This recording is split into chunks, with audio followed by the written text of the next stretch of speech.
found a different start, flying over streets and our broken hearts. But they can't even touch us, we found a different beat. Paradise is waiting and we bought the lead. Ooh, getting caught in the maze, there's so many that never get out of. They're feeding the fears and the doubts. Ooh, but we go and we run to the end and we run without shame. We own the game, and we ride on the flames till the morning light. Baby, 'cause we're dynamite. Ain't nobody gonna hold us down. Break all the rules, let them run and hide. Baby, 'cause we're dynamite. Gonna let the world know.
You're a rebel, getting into trouble.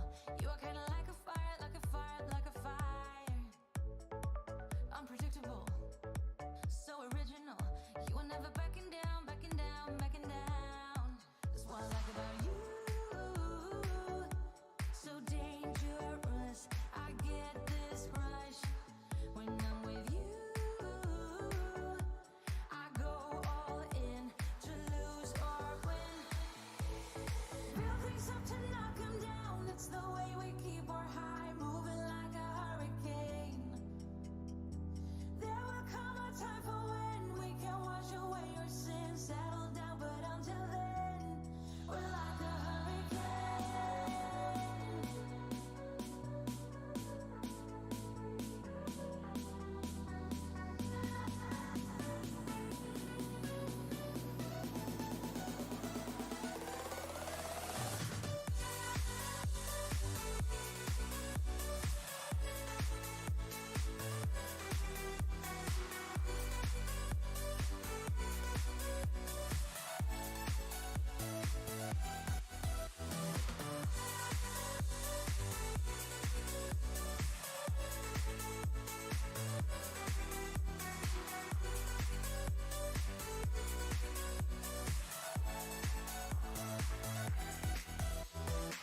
You're so different, kind of ignorant. You don't care what people say, people say, people say. I'm going crazy for you, baby. Don't know how you're making me feel this way. What can I say? That's what I like about you. So dangerous, I get this rush when I'm with you. I go all in to lose or win. Real things up to knock 'em down. It's the way we keep our high, moving like a hurricane.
was you, but you left me alone inside these empty, broken walls. And I can't see it clearly, but it's obvious. I know that you left me alone inside this empty, broken hall. And now you'll be the reason why my soul is tainted.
Hello, lovebirds. It is Mullock here. It is Octane Online Racing Sprint Series ACC, and we're at a very moist Kyalami circuit with stuff all sound. Hopefully someone jumps out there so I can actually test if the sound is working. How are we, chat? See, Kai Rudin, 140.8. Not a bad effort in the wet. I think that was before the rain started. Let's just get straight to it. G'day, David and Frank. Yes, good evening, Mullock and all the viewers. I'm hearing there's going to be a late entrant on tonight's entry list, Car 6. Yeah, probably going to be joining the server very soon. Mavid McNulty? Yes, the mysterious moustached man. Where are you going to place, though, if you start tonight, mate? I mean, not you, the person, the mystery. The mystery man? I reckon he'd crack the top 10, mate. Well, that's a big call. Maybe there's going to be some rain for Split Blue tomorrow. You hope so. I mean, it'd be devastating to just commentate on it and then not actually get some. Oh, that's the way it happens sometimes. So this rain is going to be persisting in 30 minutes. It's intensifying. It's actually the persisting logo now. Oh, okay. So it's going to continue on it being this heavy. Yeah, 30-kilometre wind. So I think this is going to be similar condition we'll see for race 1. How do you think about that, Franco? A low pressure system moving across the track. Yeah, speaking of low pressure, some of these drivers, I don't know how much wet practice they've been doing over the last week at this track, but we're going to find out who has and who hasn't. Some of these corners are pretty treacherous when it's dry, especially the one there just about to approach, but in the wet, we've had a couple of wet races here before, and they're not a lot of fun for some drivers and some cars.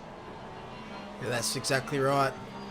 We've had a bit of rain at this track in the past. One of our most dramatic starts to a race was actually this circuit, but it was on a flooded track. I think we had 20 of the 30 cars involved, all crashing. But we won't see flooded conditions based on our server settings now. We're able to eradicate that, but still, I wouldn't be surprised if it said flooded at some stage.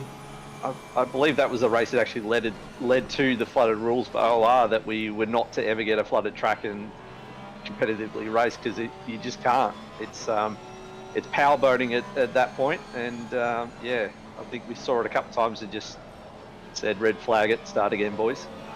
Yeah, so we normally have we do have the rule now, if it's flooded it's red flag. Back then there wasn't a certain server setting you could place to make sure that the weather conditions never got to flooded, but now there is actually a toggle we can use, a certain setting we can use, but it's not perfect. I have seen a flooded track with these settings before, but it's 0.5% chance, whereas in the past we saw a flooded track happen quite a bit.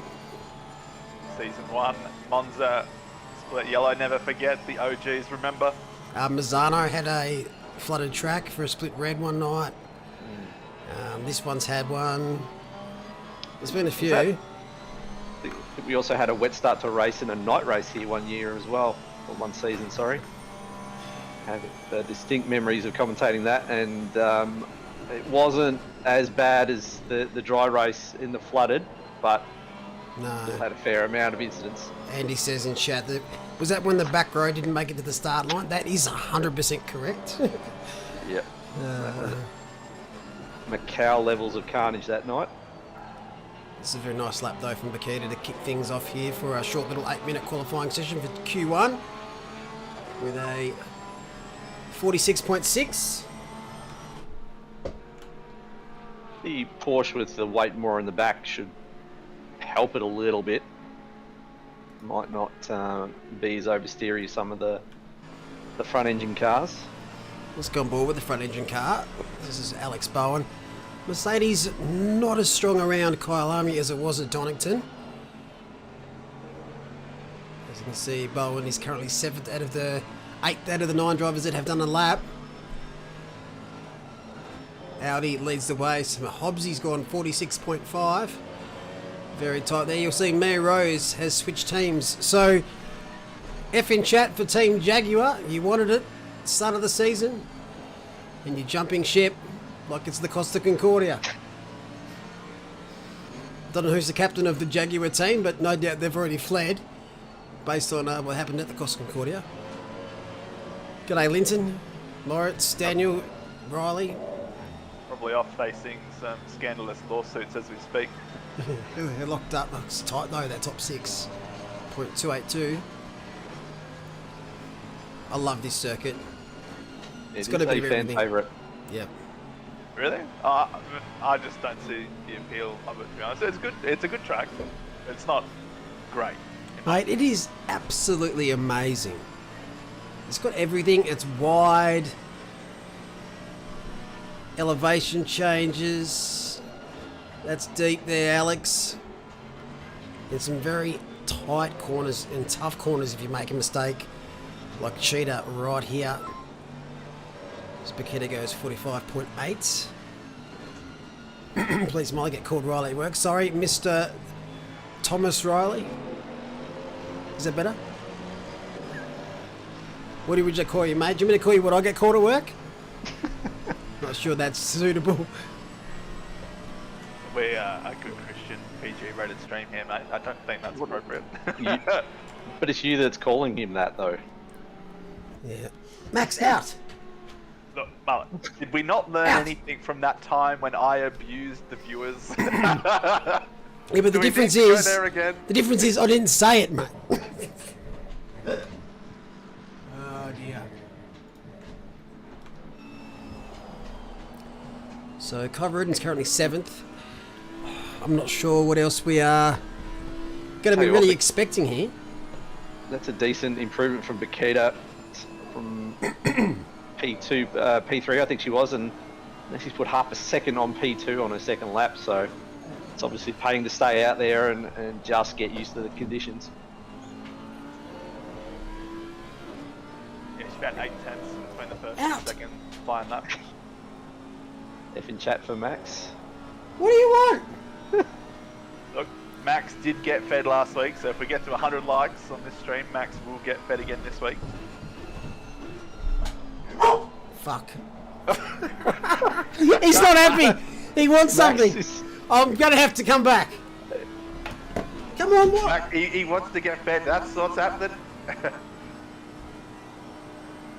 As we watch Kyra Rudin put the finishing touches to his lap, gets the gift from the lap traffic, well not lap traffic, but car in front.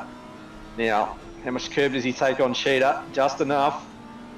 You have to be very, very careful at the best of times through there. Hard braking into the last corner. Uses a fair amount. He's probably a bit careful of using too much of that ripple strip in the wet. And he will cross the line, P7. Yes, George, Mia has changed to the Nissan. Talbot coming through in P9 in the McLaren.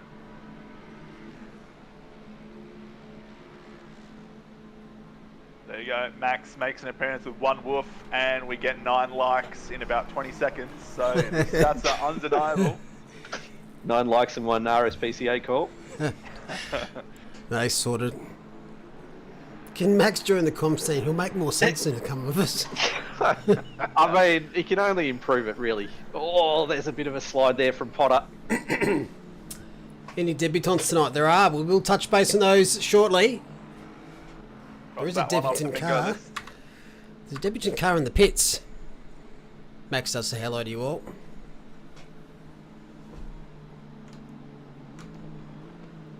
Kieran Potter moves into the top 10.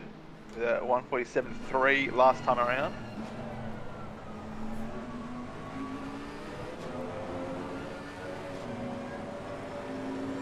He's got his work cut out for him, and that's Alex Bone down in P16. So I think he might be still on a lap at the moment, but find some time somewhere after his great result last week, his first for the year, and he's thought, yeah, he can finally get into a groove, and the rain's just thrown him in that Mercedes a bit. Herbert across the line, P12.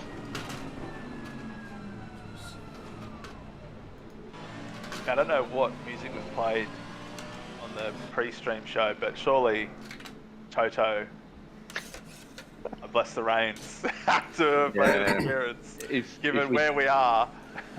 If we didn't get DECMA strike, Yeah, exactly. probably we'd be all about it. But I don't think you want me singing it either. Mind you, we have sung it over a voice lobby before. Yes, I remember several renditions of that, and none of them were particularly great. go grid set. There you go, thanks race director. Wet conditions ahead. That's great information. Well, this is the second best thing for you, Bender. If you can't race it, you may as well commentate it. Let's check out some standings over split yellow.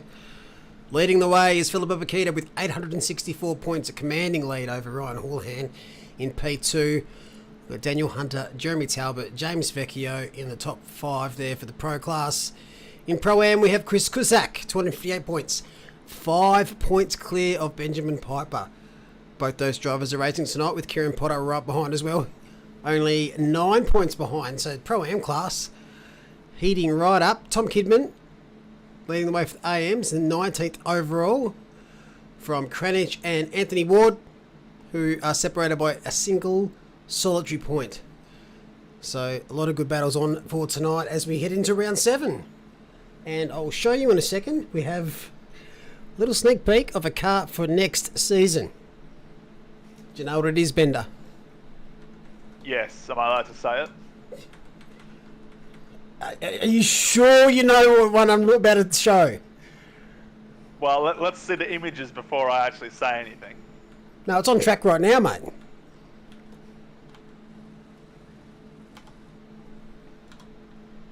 Well, we're looking at the livery on the Porsche safety car. Oh, wow. Look at that. Looks mint.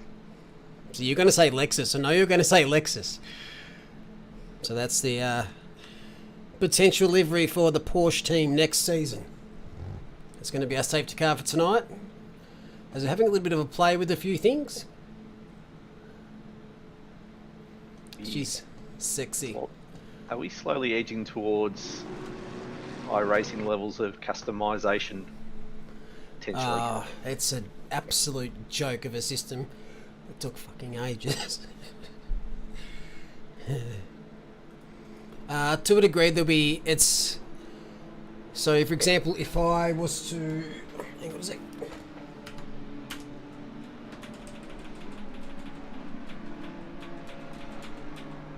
Right.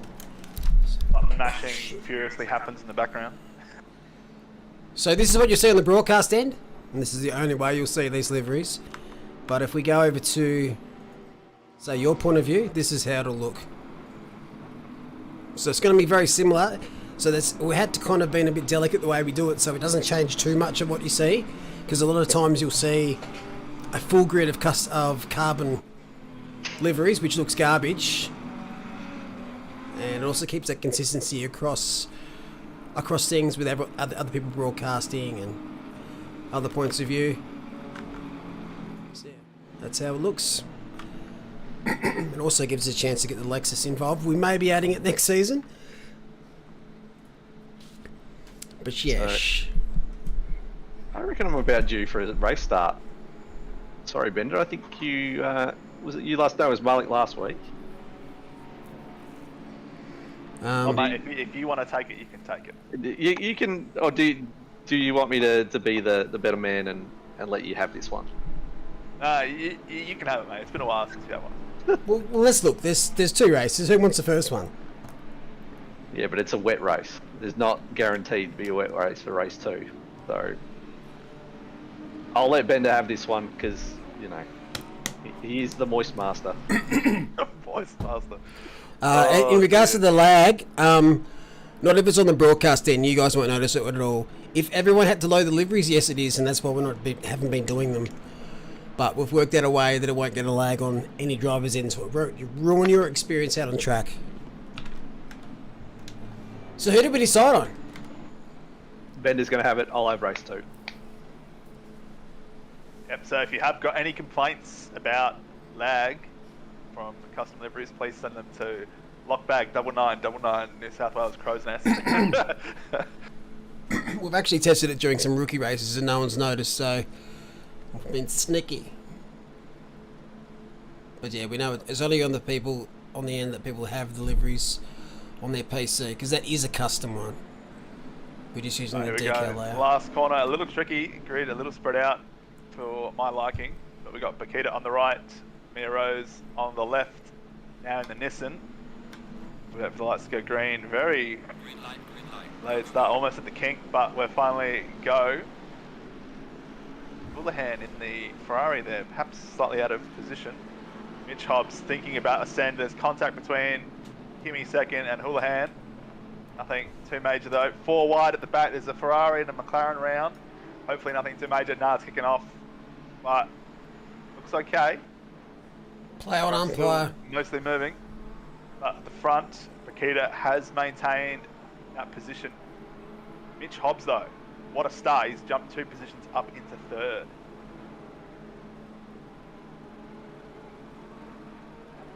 Yeah, that was a very interesting start. I saw the Audi towards the front absolutely making a massive dive on the inside left, and I had flashbacks to a race we called where it was an absolute send from a car. It missed the brake marker and wiped out about 3 cars, so did well to pull it up. Everybody's still pointing forward. We did see that McLaren round earlier on, but didn't hold up too many people, didn't cause a safety car. It's unusual, but that's a wide line from Borg. Don't want to be out there too much as he switches back to go wide around the hairpin. Oh, he might just have nailed that in these conditions. Cusack tucked up behind Valentini. Yeah, that was a good move. Sometimes does work in these wet conditions. Sometimes you have to take the alternate line. Looks like that's worked out now. Valentini and Cusack teammates being chased down by Herbert. Oh, that's a send. Send by the Mercedes there. Not sure who that is. Perhaps Patrick Oliver on debut. I think he's missed a braking point there. Paquita sets fast lap of the race. A lot of people running wide through Cheetah on lap 1, giving it plenty of room. That's after lap 1. Then the advantage goes to Mitch Hobbs, up 2 positions onto the podium. Yeah, Patrick Oliver just a little bit late on the brakes. Obviously it's wet, so couldn't pull it up. No doubt that'll be looked at by the stewards. It has forced a little bit of a break now between that group. Sort of group in front of them, which is sort of year 10, 11, 12. Overall though, decent start. Yeah, it's relatively clean for the conditions, only a couple of smaller incidents at the back. It's amazing how that works sometimes. Generally when the rain comes out, drivers are even more safer. Just trying to survive as there's a car that's off in the kiddie litter. Yeah, that's one of the Ferraris. I wonder if that's Barrett. Chris Cusack. No, it's Cusack. So he's lost touch now to his teammate. Porsche, Nissan, Audi, Ferrari, Bentley, Aston Martin, Mercedes in the top 10. Quite a balanced track here. Who's going to go off first at Cheetah? There was McLaren very wide. Very wide. 146.7. So the rain is going to persist. Actually, I'll take that back. Rain is easing in 30s, but that won't matter for this race, but it might not do anything for the next one because then they're qualifying 2 and race 2 is on the next day. McLaren has a bit of a lunge. Gets the inside line. Ferrari's not going to be able to switch back there. Not enough traction in these conditions. You see a huge big skid. Yeah, it was heading into the fence at the wrong angle. You wonder if someone's driving around with a bashed in front end. I wonder if that's a carryover from qualifying, because I did see that at tyre marks during the qualifying. But have a look at this gaggle now. So we look from the back of Braden Ross's car. The BMW. He's got Herbert, Perkins, Darwin, all squabbling at the moment as they head towards, I think it's the S's, or Clubhouse and then the S's. There you go, Bryce. You can cross that one off your drinking game list as well. Gaggle.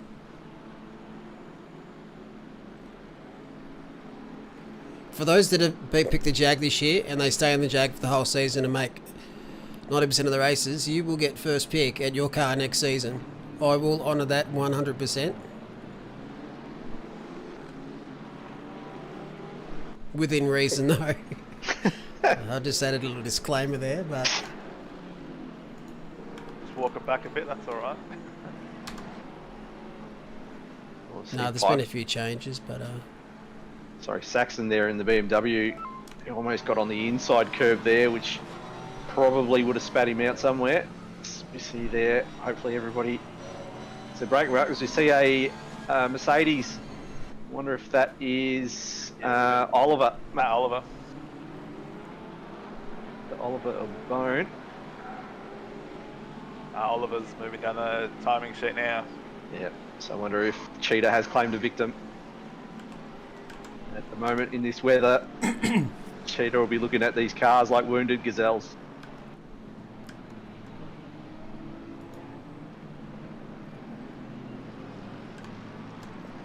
For the conditions, some of this close racing is fantastic. Can they pick the Jag again? Well, no, because... not to be the bearer of bad news, but there's a fair chance it won't make next season. It had its chance. It had its day. This is its retirement tour. John Farnham of the cars out there at the moment. So it's going around for another 5 seasons. Yeah, I was about to say, has John Farnham actually retired yet? He must be 80 now, surely. Have a look at this. Absolute fight. Oh, round. Is he going to hold it? He got tapped. And he's, but he's still sliding now. He's lost it now. Get it out onto the kitty litter. Because, as we see, Herbert picks up a penalty.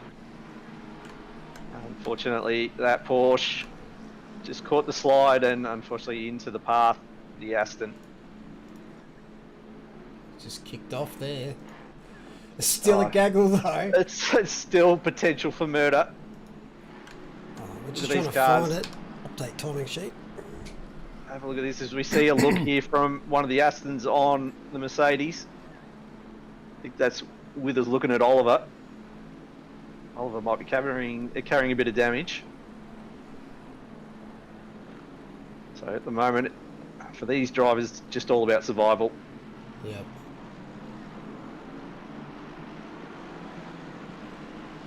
You see a lot of front engine cars towards the back here. I'm not sure if that's a coincidence. Oh, look at that damage on the front of Pat's car. That is not a very happy bonnet. Did he get claimed by Cheetah? Was that what happened? I think he did. Right. That is a added bit of aero to the front of that Mercedes. Meanwhile, Alex Bone hasn't really moved. I think he's dropped a spot. So he also struggling in that Mercedes around here in the wet. Alright though, P12, reverse grid pole. Well, he's maybe playing the long game. It's a risky game to play though, 11 minutes to go. In the wet, anything can happen.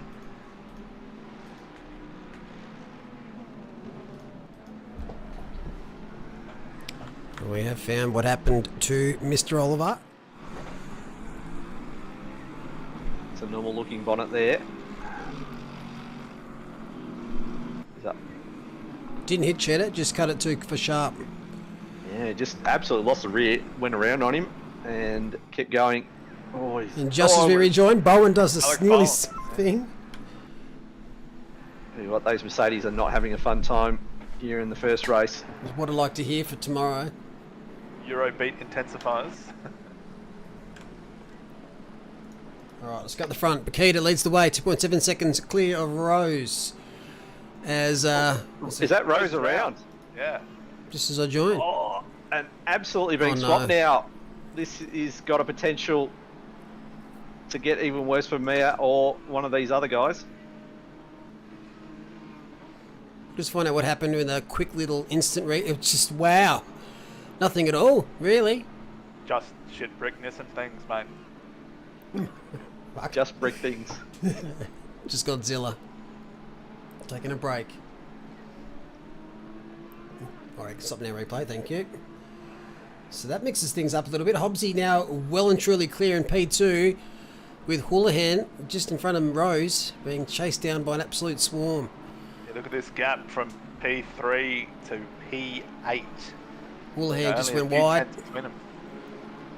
Rose can look on the outside as they head down to Mine Shaft. An interesting corner. Oh, looks on the outside. It's tough to be on the outside. It's tough to be on the outside, especially in these conditions. Because you want to come right back across.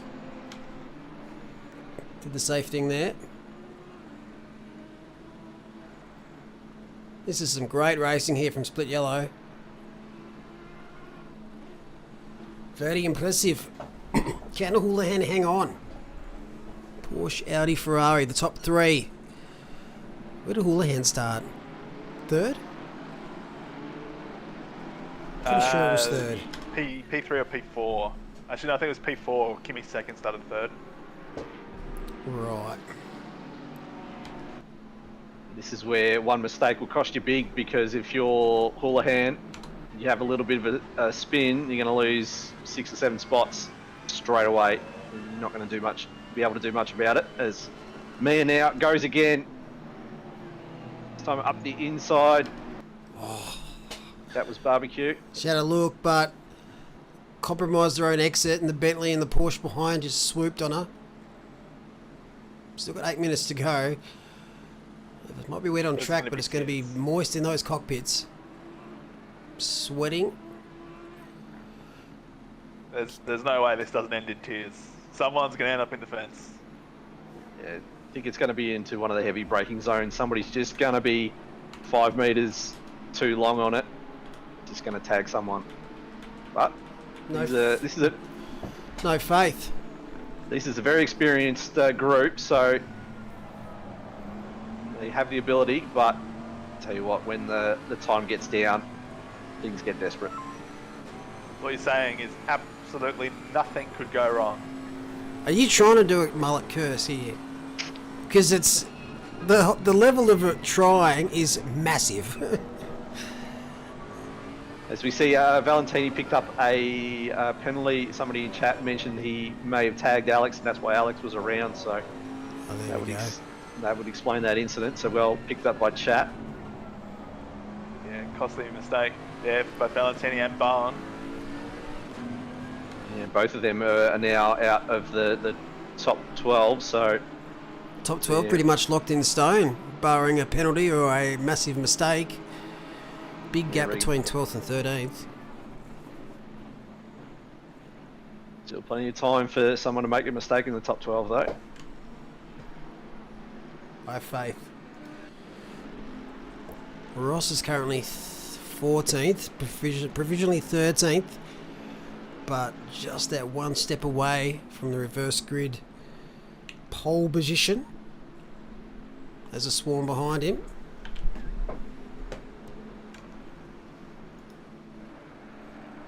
It's one of my favourite tracks, Kyalami.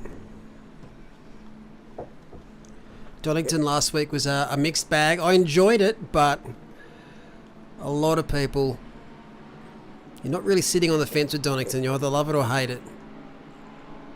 What was your favourite part of the race, mate? Fucking finishing. Oh, sent and being tagged. Oh, and go again. Go. Yep. So she's away now. Oh, that was unfortunate. Kimi second, probably going to be looking at by the stewards. Yeah, because it was Mia that went wide initially, so Kimi had even more space to make that corner, but still tagged the back of that that Nissan. So will definitely get looked at. Well, that's one way to start ahead, is to get tagged by your teammate and finish 9th. Not teammate, sorry, by a competitor. Got a couple of Nissans, 9th and 10th. So it could be a McLaren front row, Nissan second row, Audi third row to start next race.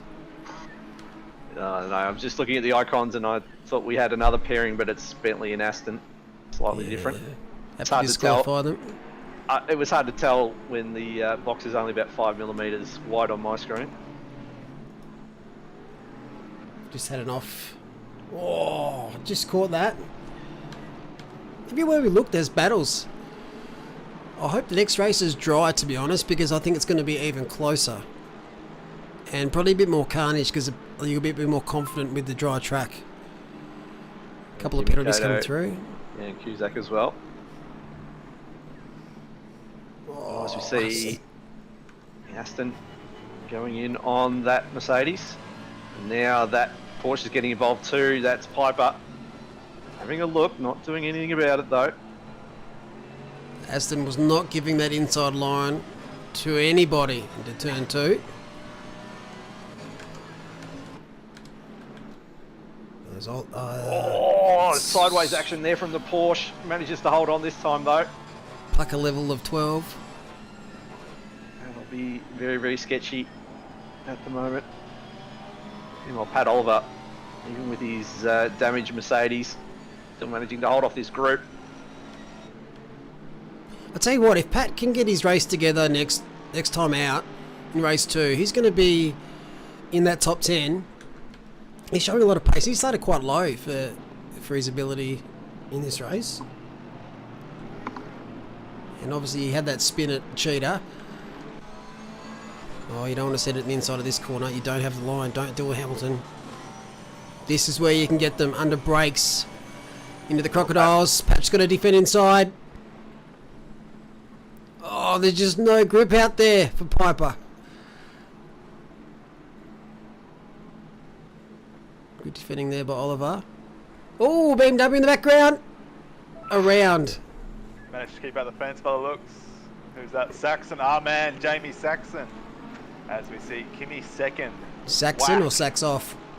Sax off. Thanks for coming. Kimi second, 15-second time penalty. So that should... Well, it might actually be close. That might drop him out the top 12. Nah, no chance. No chance, because he's fighting Valentini. Because Herbert's got 15. Yeah, so there's 4 seconds to Rose, 4.5 to Hopkinson, 7 roughly to Vecchio, Don't embarrass yourself, 9.5 Bender. to Hunter, 10 to Borg. Yeah, okay, yeah, no, 15. Yeah. Okay, do you want to, let's have a bet. I'll bet you $100 he doesn't start outside the top 12. No, he'll finish just inside. No, he won't even be close. You could take his trailer with him, I reckon. I reckon he's going to get reverse grip pole. Oh, definitely. But he won't finish outside 12. As Bacchetta goes 45.9. Oh, so close in the background. Raleigh, who was in the thick of it last week. Bit of a blunder in qualifying. Having a great race here. Currently 4th. Big chance for a podium. He's got 2 laps to do it. This is the penultimate. If you're playing at home, make sure you drink. Or just drink anyway. What these races do. I just want to go back briefly to something Linton Will said in chat before that's very relatable. Baccheta's out here doing laps in the wet faster than what us mere mortals do in the dry. Are you doing 145, Spender? I haven't done laps, but that's what I was doing last time, yeah. Alright, well, I'm just going to say it now. Team orders. If I'm even behind you, it's team orders, mate.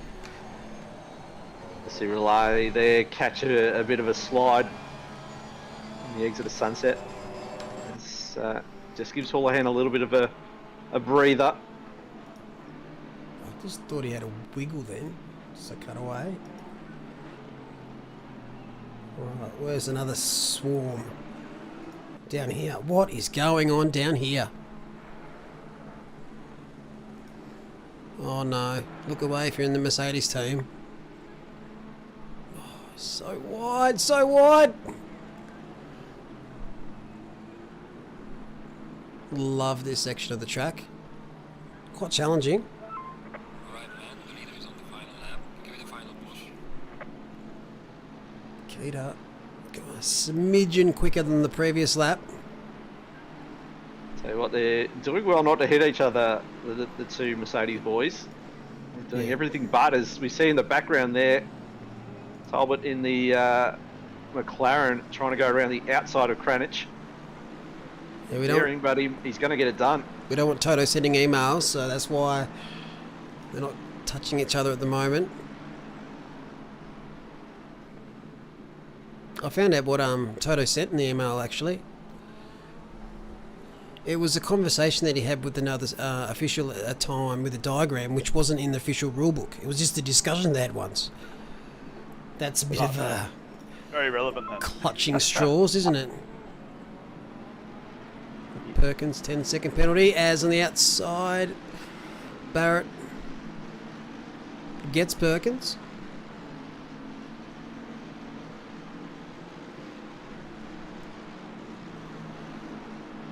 And we'll hang on to that position. Oh, they converge. Up ahead, Bakita leads the way, coming down to the Crocodiles right now. 6.2 seconds clear of Hobbsy. So Right. she'll start 12th. That's why she's leading the championship. Drives like these. Hobbs doing well enough to stay out of the trouble. It was unfolding around him. So we watch Wallahi. Will he make a move on Houlihan for that last podium spot? They come through Cheetah. He gets a good run. Houlihan's got to go defensive. Squeezes around the outside. It's going to be close. He's going to get the drive. He's being forced out wide. this is so close. Oh, It's a dead heat! It's a dead heat! Never seen it. It's just happened. Unbelievable, man. Unbelievable. Actually got the same time. That's ridiculous. wow, that is a first for everything. As Borg gets the spot over Hunter. Absolutely insane. How do they determine that tiebreaker then? I'm assuming it was There's a fourth. because Houlihan was ahead initially, so But that's not fair. he never completed the pass, so he can't be ranked ahead. There may be a fourth digit that they don't I reckon, display, yeah. I reckon there's a that- fourth digit, but There's a fourth digit, yeah. because if it was dead even, I'd love it to just change the 4 to a 3.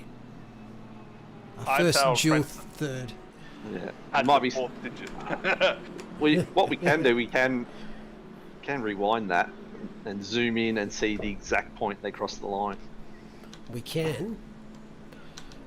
Not sure I'm going to be quick enough though. No, I'm not going to bother. I'll go back to that soon. Somebody can save that replay. We might see if we can I dig it out. can look back at the other PC in a sec. But wow, So there you go. insane. I will look back on the results. Yes, good drive. So I wanted a good mix. Drivers are relieving pretty hard in their cockpits. That's a weird quote. Where's McNulty? In the commentary box, mate. So we've got 2 leaving. That's how it would work. Both get the same points and no one gets 4th. Yeah, that's what I mean. So 4th scrubbed out. It just turns into 2/3. The next position will be a 5th. But obviously the game has determined Houlihan to be 3rd because I think there's a 4th digit in game, but we can't see it until we look at the results file. Or he had the fastest lap, or the faster lap than Wallahi, or, you know, like I said, he never actually lost 3rd place, so he can't be classified as 4th. Whereas Wallahi never gained 3rd place, so he can't be classified as 3rd.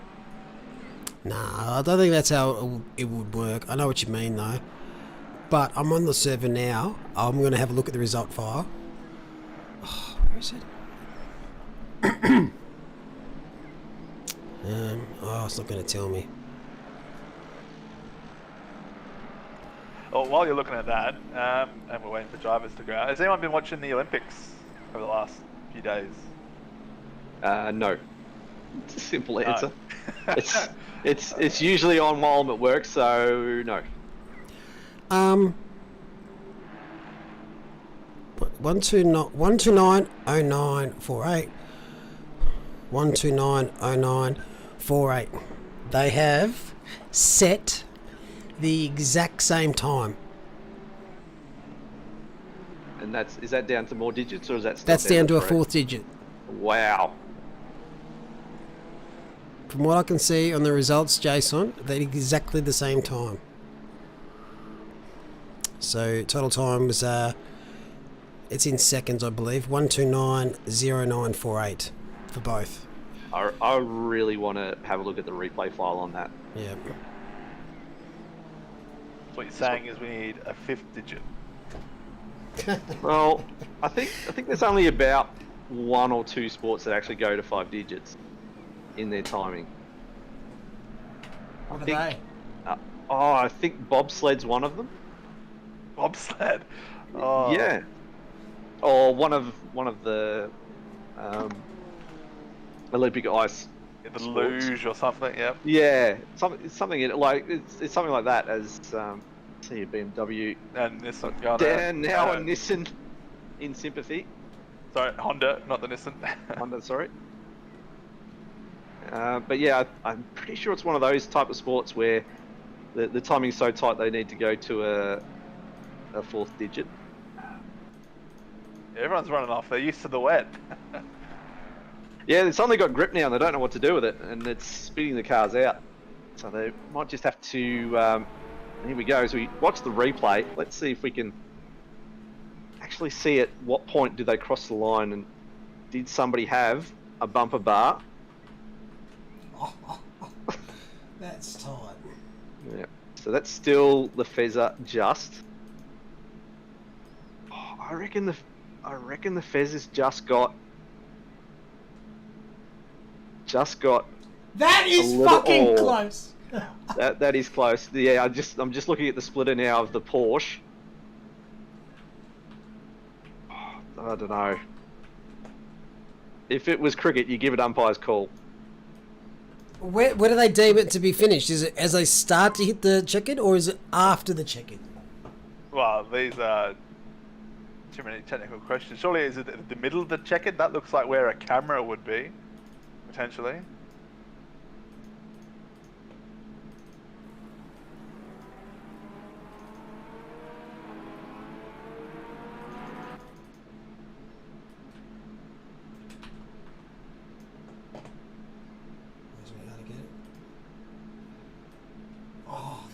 We need slower than 0.125. okay. We need like 0.0. I just can't get it. I don't press it quick enough.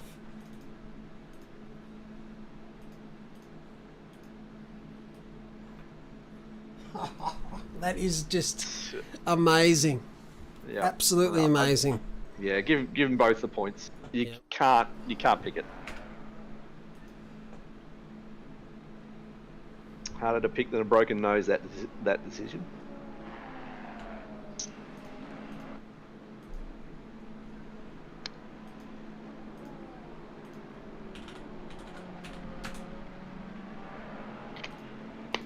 Right, back into the server. What do you reckon, chat? Who are we going to reward that to? Feel the rhythm, feel the ride.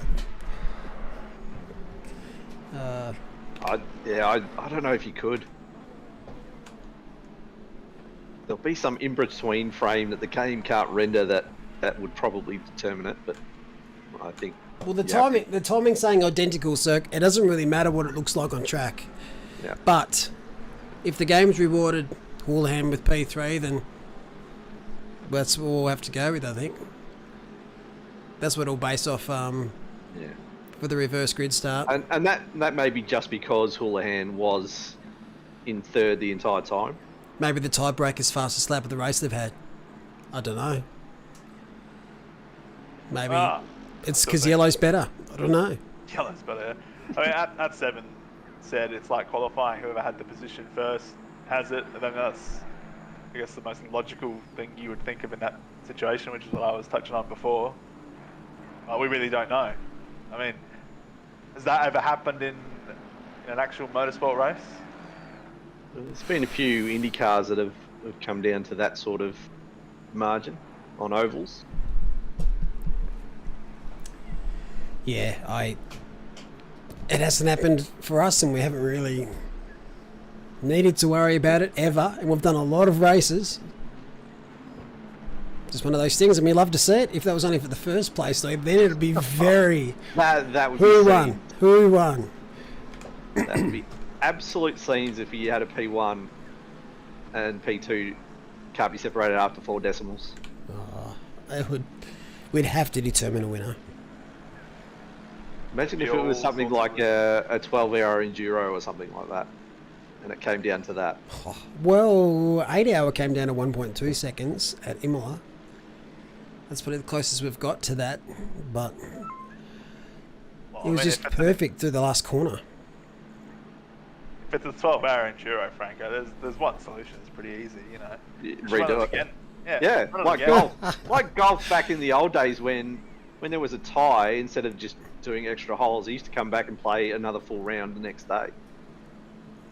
Valentini takes the drifto line. Oh no, it's going to be Oh invalidated. no, he's gonna hold up that poor Bentley. He's got 13 seconds to start another lap. He will get in there. If it came down to the 12 hour, it'll be laps led. That'd be the tiebreaker. Yep. But what if they've led the exact same number of laps? Oh well, if it'd be an odd lap race, that wouldn't happen. But And they had the same fastest lap. well, just I think What it would gets you close. do, Malik? What would you do? Which car has the lower car number wins? Nah. I think in that situation, you have to reward both as the winner, dual winners. If there was one prize to give away, though, how do you split it? Here, you can get half a graphics card, then you get the other half, or they can timeshare it. So Jordan in chat's just raised a question. Yep. Should sim leagues call a safety car whenever a car needs to tow to the garage in an endurance race? No. I don't think for a one car, if you have a massive accident that's affecting, a quarter of the field or something like that, usually at the start, I think that's fair enough to call a safety car, but not for one car just to tow back to the garage. No, there's too many scenarios within sim racing if you're going to be doing that, because you could have people deliberately bin it for the sake of another team, and the accident could be. And plus, all the games, they don't really take that into account. They're not built for that crash and the fence needed, the car need to be cleared. I wouldn't mind an option. That'd be pretty cool where, say you're at Panorama and there's a crash at Skyline and you need 30 seconds for the debris to be cleared, so you call a safety car out and you have to do it that way, where the cars stay on track and have to actually be picked up. That'd be pretty cool, but yeah, it's just too much of a grey area. We do it at the start because it kind of ruins. Oh, gentlemen. Oh, yes. See, it all worked out in the end. I still get to call the wet race. Oh, it's coming up Millhouse. Yeah. Well, it's been a while since we've seen a lot of rain, and yeah, you can see Ted Barrett in chat's really happy about it. Yeah. Just going back to the quick discussion about how you can separate a race winner like that. I mean, there's clearly one option that just Cage reigns match. supreme. Well, you could do a cage match, or you could just do 1v1 snipers only on Rust. On Rust. There's. Fuck. No, Mario Kart around Rainbow Road. Yeah. That'll sort anyone out. The SNES version. Yep, that'll Where separate the there's men from the boys. Yeah, no barriers. Invincible thwomps. Separates boys from men, that track. Anyway, we're going to start again with another wet one. And this is going to be even more spicy because you're going to have some of the faster guys trying to pick their way through the traffic in the opening couple of laps. So this has got all sorts of potential. Patience. Patience. The race is twice as long. It's going to get wetter as we go, so it's only light rain at the moment. It says it is increasing, or is that the symbol No, for it's persistent? increased. So it'll be persisting at 20 seconds. medium rain. So it's light rain now. In 10 minutes' time, it'll get heavier, and then that'll just be persistent. Oh, never mind. It's already gone heavy. 10 seconds. Yeah, well, there you go. There's the live weather update as it ticks over at 2:01 p.m. So you watch this Can't beautiful wait. safety car lead the pack. Funnily enough, we haven't seen anything from the safety car in regards to bidding it on the formation lap. So if you think there would be any opportunity, today would be the day. That's right. They only found out an hour ago that they were going to be driving the Porsche.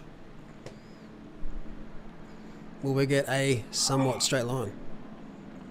No, and your hot tub streams are safe, mate. We're getting less people every week.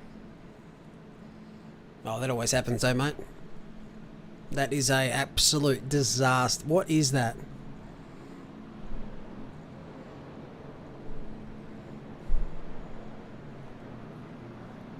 Alright, so McNulty, you called race 1. It's going to be over to you, Frank, for race 2. Yeah, as we watch the grid form up. So a reverse grid of the top 12 from race 1. So you've got a lot of the faster guys sitting there in about P12 up. So look for those cars trying to make early moves, potentially to try and get away from some of the other faster drivers. If they can put some of the slower cars between them and the others, go a long way to help them win this race. Knives only. My chat sometimes doesn't update, so I have to restart. I'll refresh my browser. So I'm just catching up on some of the ideas. Nah, I won't be cursing anyone tonight. I'll put that away.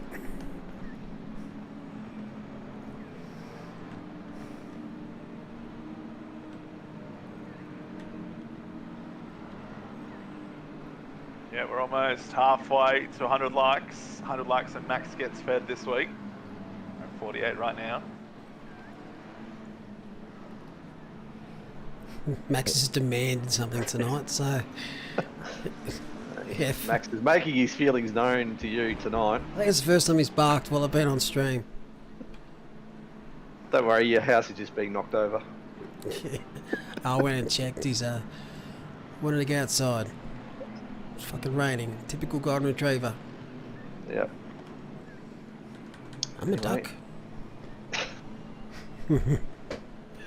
Want a Lexus safety car? Because I haven't done the Lexus officially yet.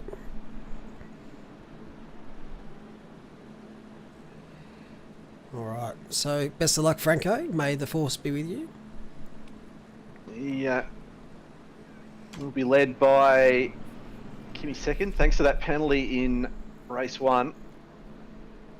Then it'll be the two McLarens of Hunter and Borg. So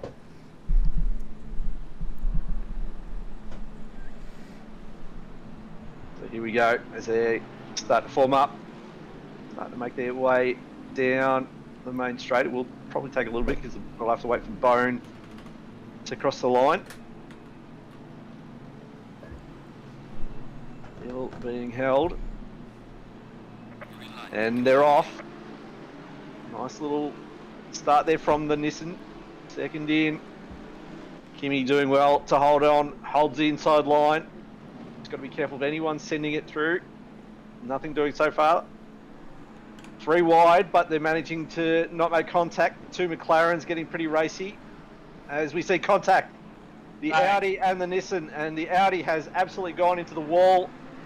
And now holds the breath, and there's been an accident behind that too. So there's been a few cars involved there. So we watch the Ferrari holding off a couple of the Audis. But apart from those couple of incidents we saw, everybody is moving again. Nobody's teleported back to the pits, so we're back underway. Not too bad a start for the wet. Yeah, safety car is stationary in the pit lane. Imagine quite a few cars will have damage. It looked like Baxter Hopkins went pretty hard into the wall there in the Audi. Just coming out the exit of turn 2 and 3. Hopefully he hasn't got too much damage. Yeah, I saw the bonnet pop up. That didn't look good. So we saw, I think that was Potter getting moved on Rose, and Rose is out into the weeds. She's going to do well to straighten that up and get it stopped just. It was probably a fairly hairy moment coming down towards Crocodiles as we see another Audi. It's Kai Rudin trying to get the move on Relahi. Or Relahi trying to get a move done on Kai Rudin, but nothing doing at the moment. So we'll see if the Porsche has a look into turn 1. Give me second holding P1 by just under 3/10.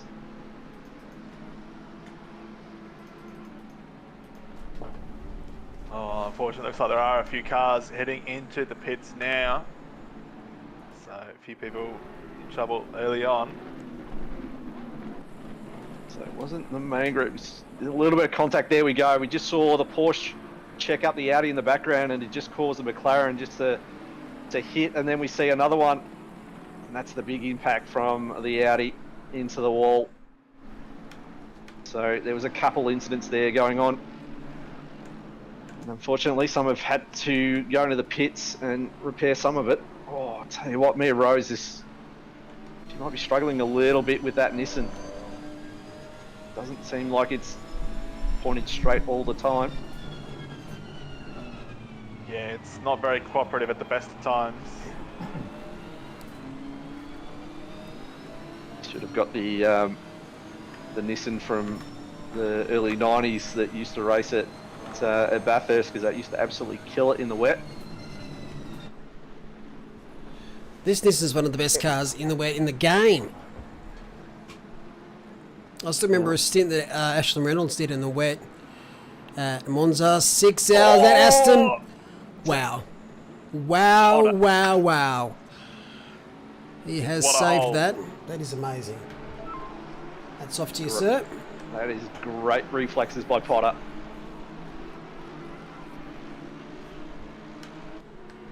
It looks like Baxter comes out of the pits with his damage fixed in this swarm.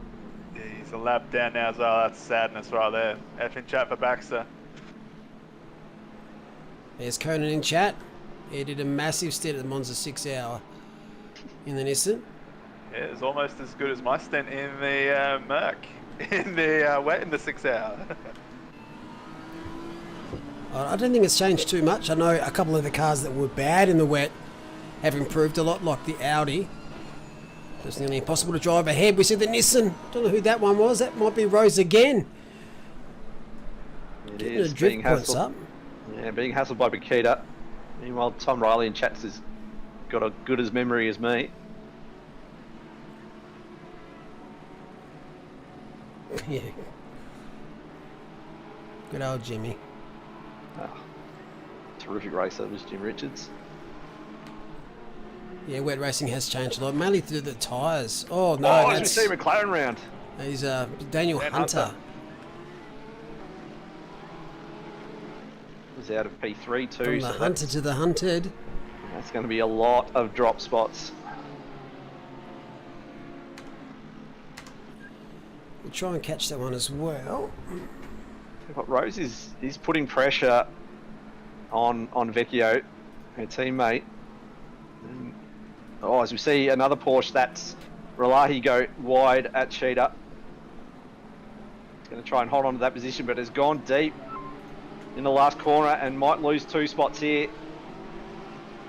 And does. It's 3 spots for Rose and Vecchio. So that's about to be 3 because Makita having a very strong look on the inside. Wouldn't he be watching? Oh, Vecchio's round. He's just lost it. Oh, crunch.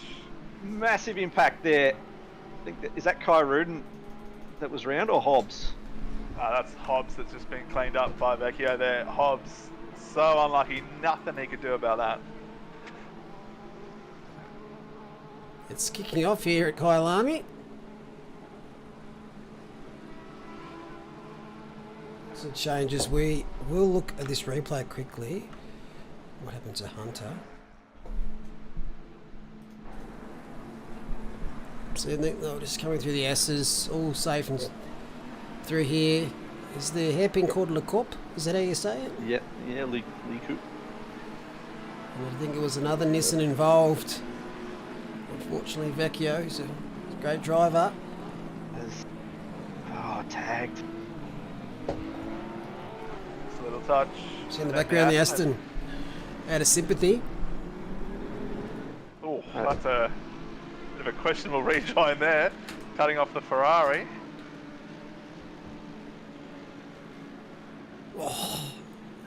Nissans are really giving it a fair old dip out there. Vecchio now. Vecchio starting to also struggle keeping that Nissan online. Meanwhile, Big moment at turn 1. LU Cop. Is that how you say it? Is that what said help? yep. Translates to Just live get chat. somebody get JP in chat. So, He's in chat, he's trying to explain. okay. Sweet. Oh. Hobbsy was P2 last race from memory. Yep. Not even at 10 minutes in though. Mind in his own business and then got a fair whack into the front right hand side from Vecchio. Yeah, wonder how much damage he's carrying. Still putting pressure on Vecchio, who's got his own struggles at the moment with that Nissan.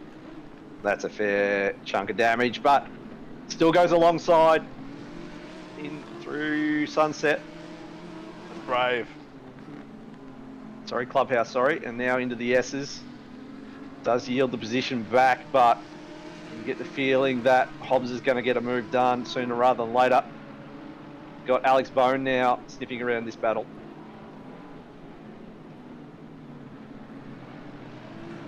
Look at this camera work.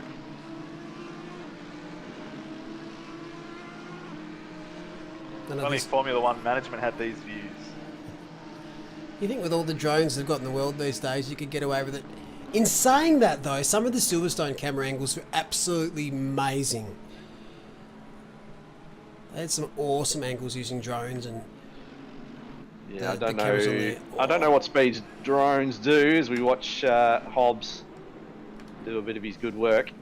it's there. Sometimes they put them on a wire, like they do. Yeah. But They the do way that they do it- on the pit straight. Yeah. But to hold them around corners, you need a free You one. you go across the corner though, so rather than go follow them around, you cut Yep. across. You obviously can't follow them for a fair chunk of the race, but maybe it could be a race within a race. Drone flying during an F1 race. So Vecchio picking up 15, second penalty there for a collision on lap 4 with Hobbs. Oh, I think we were just about to watch a Mercedes loop it. We'll go to this battle, which is between the two Porsches, Lahi and Bakita. Yeah, that's the one I was thinking of, Alex. The Brooklands Luffield Y-cam was amazing. It got really, really close to the cars. You can kind of see the speed changes so well. With a lot of the TV cameras don't really bring that out. I really enjoyed that. Is there a race this weekend? Yeah, it's this weekend. Hungaroring. Oh, the best track ever. Just on the cameras though, what I miss, and IndyCar I think does this really well. Maybe it's just the fact that it's oval racing, but fixed corner cameras. So you actually really get a sense of the speed the cars move through the shot and actually go through the corner. I think you don't get that when you get drones or choppers following the action for several corners. You don't really get that sense of, okay, it's covering X amount of distance and that's how fast it's going, if that makes sense. They do have some of the curb ones, the apex ones, but You can only put them in a certain amount of spots that are safe. Yeah. Watch now. Hobbs, Ralahi, and Vecchio now. The Aston! Where Where has he come Out of from? nowhere. What a move! Kieran Potter, take your hat off again. Oh, absolute opportunist.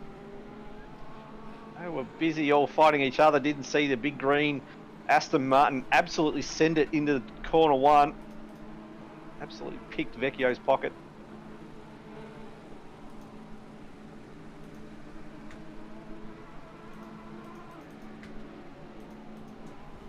We're being alluded to a move. We will quickly jump over and watch it.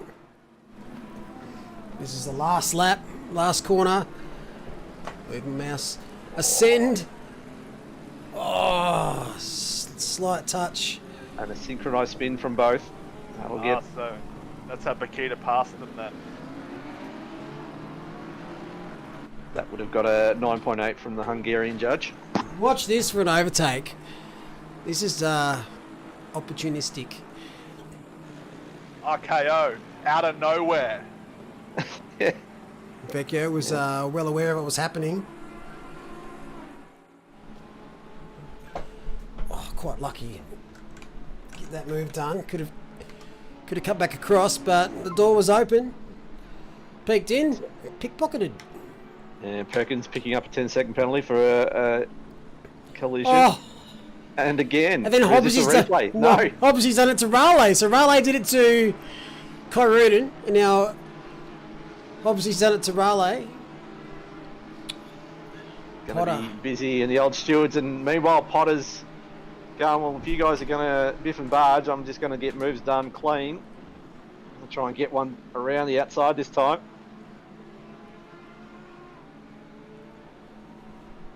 Well, he closing the door. There's nothing doing there, but tell you what, Potter's on a charge at the moment. Whoa! Oh, Borg's is that gone. Borg? See you Borg's later, gone. Borg. Thanks for coming. Where's P2? Where was he helped? Oh, I don't want to speculate. I don't think so. Well, we'll find out though.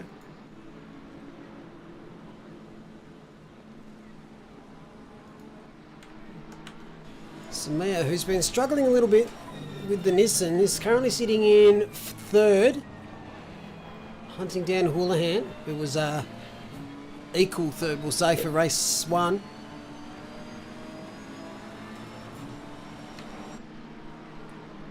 It looks like they're going to have a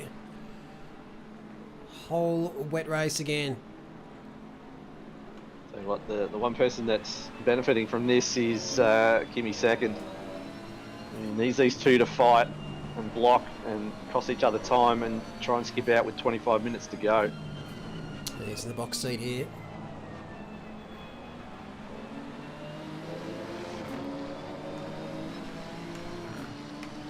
Meanwhile, Bakita has been very, very patient sitting there in P4.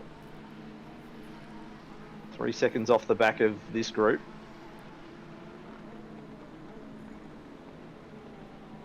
Yeah, going to try a bit of the old up and under, but Houlihan, wise to it, blocks, absolutely shuts the door.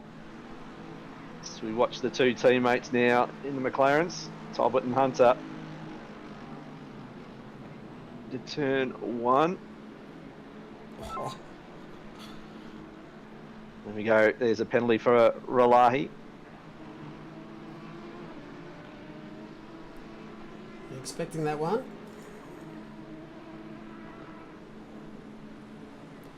Who was going to go watch back then? Borg. Yeah, we just wanted to see what happened there through the S's.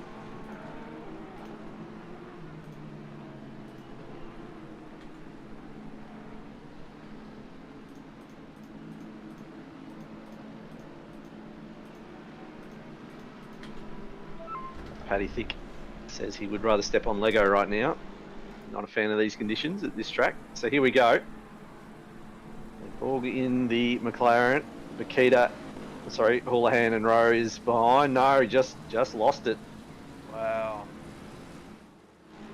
There you go. Doesn't take much. Not at all. Exit stage left.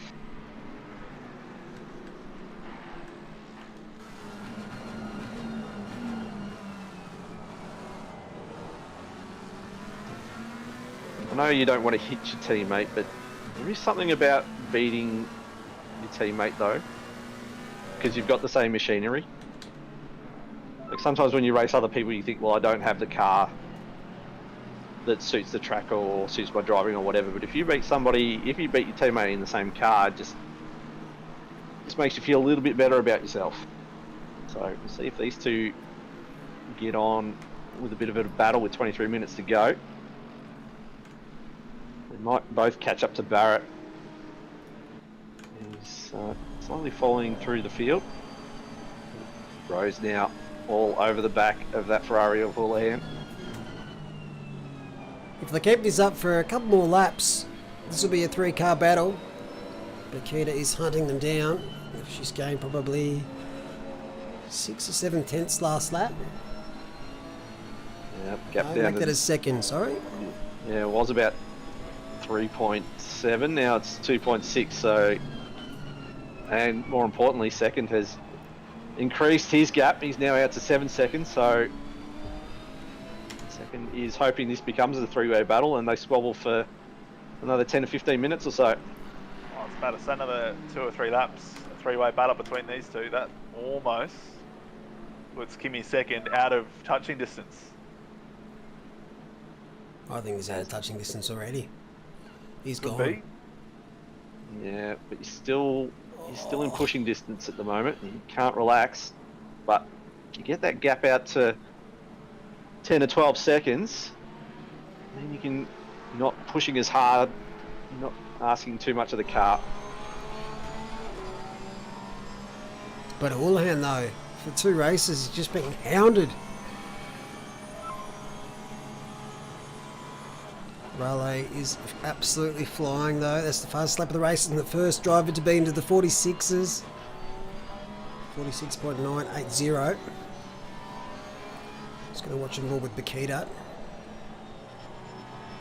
Oh, both gone very wide ahead. Who'd you prefer to be? Which position? Bakita's now or Houlihan's? Because I'd say Bakita. Bakita for sure. Just for now. Just for now. You wouldn't rather have track position? Not right I mean, now. they might not get past. I would, if I knew I had Bakita's skill, then definitely. Bakita's got to feel like she can get past anybody on the circuit at the moment. Has been dominant all season. Yeah, and this These track as two- well is it's hard to defend on because there's actually quite a few places here we can make overtakes safely. And the other thing is too, you might get attacked and they might attack you wrong and take you both out, as we've seen a couple of times tonight, especially into that last corner. You just miss the brake mark by a couple of meters and all of a sudden you're tagging the car in front and you're both round. 20 minutes to go, definitely I would be just seeing what unfolds in front, see where they're strong, see where they're weak.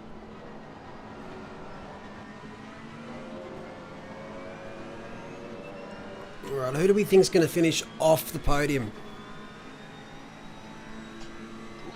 It's tough. Yeah, that's a tough one. We're at the halfway mark. Keep pushing. I mean, so much of it depends on what happens, but I'd say Makita going very wide there. Mia Rose at this point is the most likely to miss the podium because she can't get past Houlihan. But Makita's catching her and probably going to pass her. And meanwhile, second has now got the gap out to 8.3, so these guys are definitely holding each other up. Alright, let's if we're betting, let's pick one. I'm going to say Houlihan's going to finish off the podium. That's my prediction. I'm going with Rose. Yeah, I'm going to say Rose. Just watching how her car's been behaving and just not all that confident. I think she's probably the most likely out of these three. Houlihan, for a couple of weeks now, has been defending quite well against some of the other faster drivers, so he's not adverse to having to defend and hold off drivers. Well, he's no slouch, Houlihan. He has won. No. Yeah. Championships before. Yeah, certainly. He's part of the winning enduro team, so yeah. He was our inaugural Garfield Kart World Endurance Champion in 2012. Nothing trumps that, mate. How many laps is in a Garfield Kart endurance? Just FYI. I think there's 6.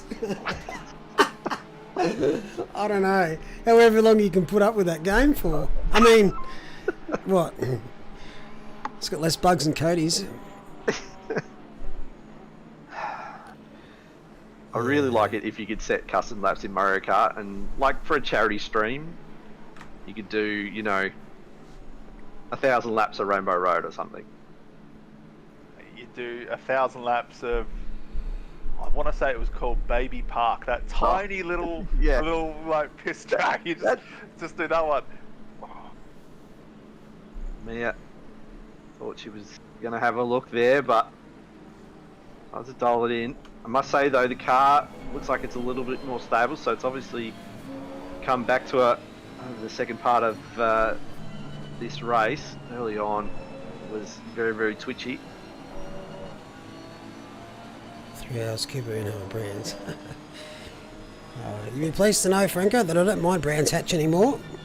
Really? Is there a worse track? Is it just because there's a worse track now? It's called Sandboard. Oh, yeah. I don't know.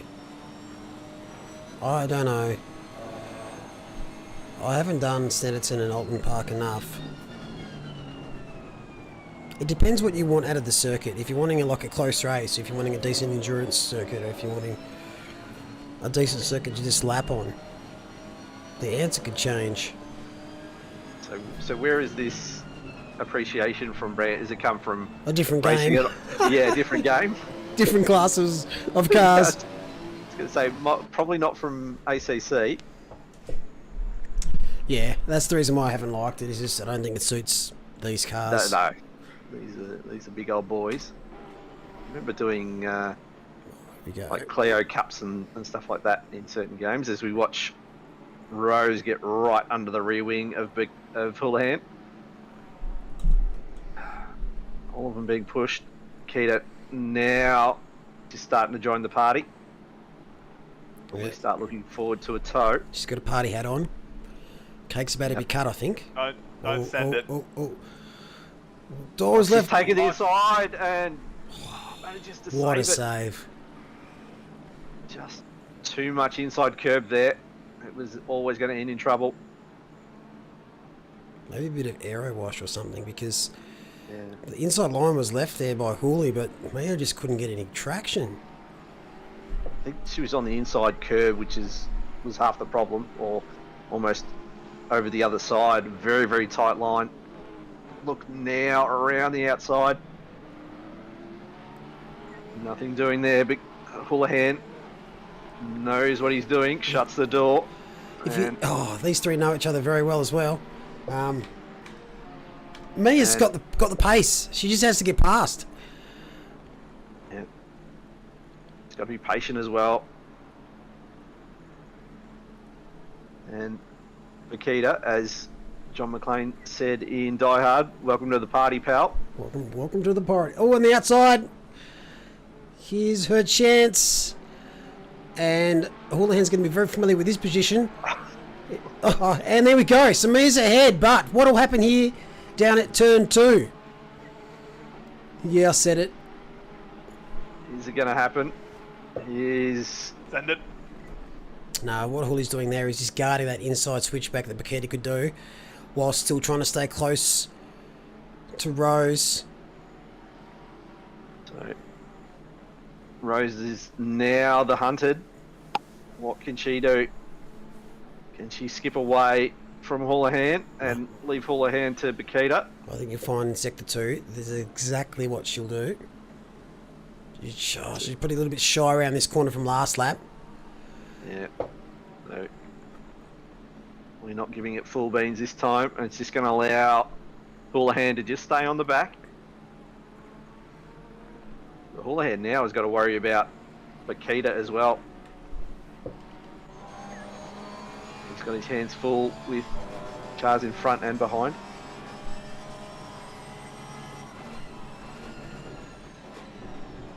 Rose has gone deep. Yeah, very deep there. Can get away with it though there. So hits that mine shaft. Mine shaft's not a corner you want to be too wide at. It might seem like it, but...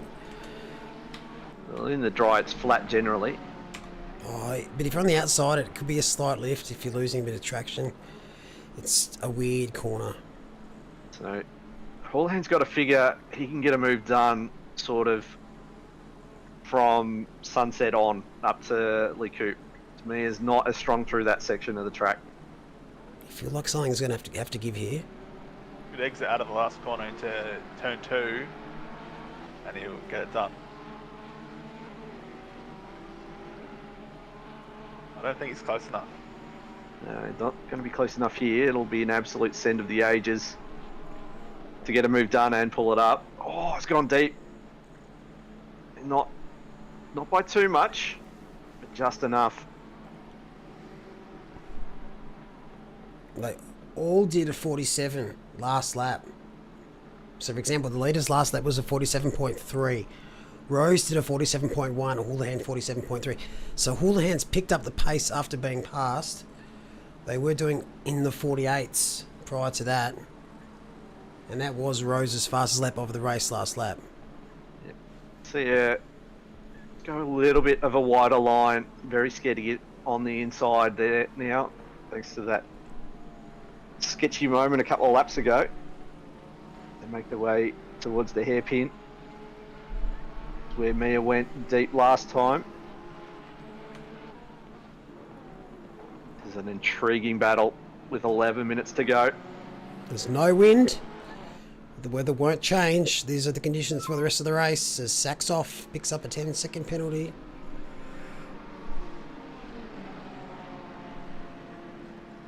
What do you do if you're Bakita? Do you try and force the issue, or you just sit back and take the pickings as they present themselves? I think you can afford to sit back for another lap or two, but you don't want to just get comfortable there, otherwise you risk missing the opportunity. Definitely got to be alert for a half chance. Well, Bakita's fastest lap was just a 10th faster than Rose's fastest lap last lap. So, as Rose just hit another PB, 47 flat. Now that's faster than Bakita's. Houlihan a 47.061 that time. Almost contact there, right under the rear bumper of Rose there was Houlihan. Just seems to be able to brake much later into turn 1. So a lot of confidence in the brakes of that Ferrari. Has a little bit of a look, shows the nose. Just trying to unsettle Rose, especially through this section. If you just get a mind quickly focus on something else, you can possibly force her into a mistake. Yeah, she's not doing anything wrong. She's going as fast as she's done all race. But all of a sudden, Houlihan's found 5/10ths. A lap. Well, that's the slipstream. Oh, is it though? I think they've been pretty useful. No, I don't think it's 5/10ths though. I think it's just defending less. I think Houlihan was defending a fair chunk with Rose behind. He now doesn't have to defend as much. He's still got to be a little bit careful of Bakita, but now he can sort of follow the same lines as Rose. So, but Rose just managing to get a couple of car lengths there. Alex Bowen's gone off, it looks like. Effing chat there for Alex. He's not had the greatest of weekends after his good result last week. I've noticed something. Houlihan's managing to brake a lot later now. Maybe he's a bit more comfortable with the car ahead to kind of see and guess where he needs to brake. Sometimes if you're unfamiliar with the circuit, it's nice to follow the car ahead. But obviously Houlihan is definitely not in that boat. Bakita 46.9 last time. You see there. So late.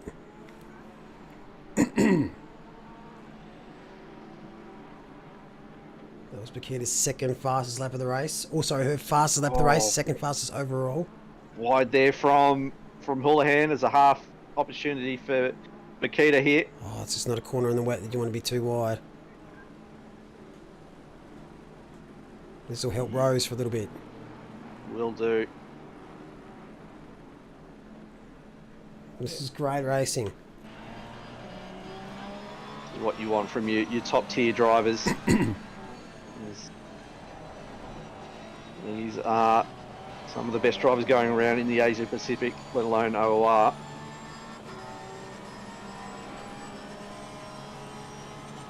Now where are you going to line up your move? Is it into turn 2? I think it's either turn 2 or the hairpin. Maybe Try even any the one of them. crocodiles. Does the Porsche have the straight line speed to make a move into turn 2? That's not that bad around here. It's actually pretty unreal. This is where I was saying the crocodiles. She's going to have a look, but that's way too late. Yeah, that's exit stage left. I'm glad Houlihan was watching. Yeah, but it's cost Houlihan precious time as he now goes wide and gets on the grass. Must be a return for Bakita. Meanwhile, Mia Rose benefited out of both of their mistakes. Yeah, what a reprieve. This is where the slip can work when you're this close. But just got a better defending exit. there. Tell you what, they're very brave to be defending that aggressively in the wet. Houlihan's trying to hang on. He doesn't want a second tied for third. Houlihan, Bakita. Oh wow, this is just, as he was saying in chat, a masterclass of wet racing. Maya is already 2.1 up the road. That's what happens when you're defending. It is on for young and old here at Kyalami. Who's going to come out on top here, chat? Houlihan or Bakita? I don't want to look away from this battle. Well, these two need to sort of work together to try and get themselves back to Rose, but... No, that ship sailed. That ship has long sailed now. Well, 6 minutes to go. Mia has a little bit of a moment. We'll allow them to claw back, but just got to be careful not to take each other out in the process. I think you're going to need a big moment rather than just a little moment.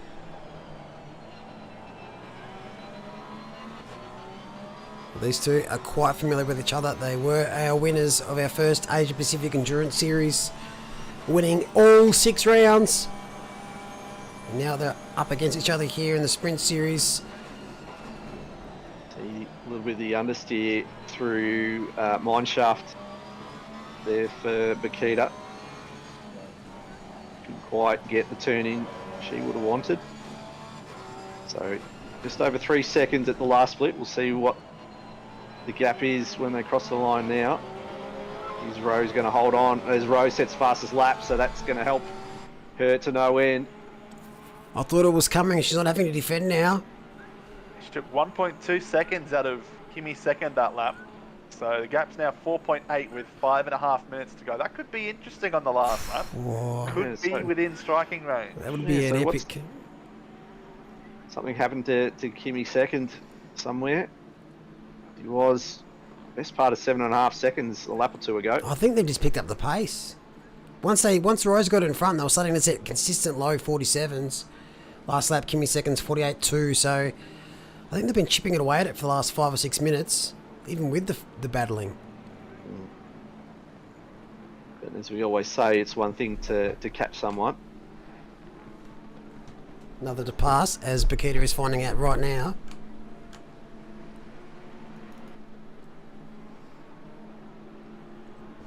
Decent battle here for 5th as well. But I can't look away from this battle. Oh, that's close. I think it's fair to say that neither of them are sandbagging at this point. So if you do know them, bit of a running joke amongst them. Stop sandbagging.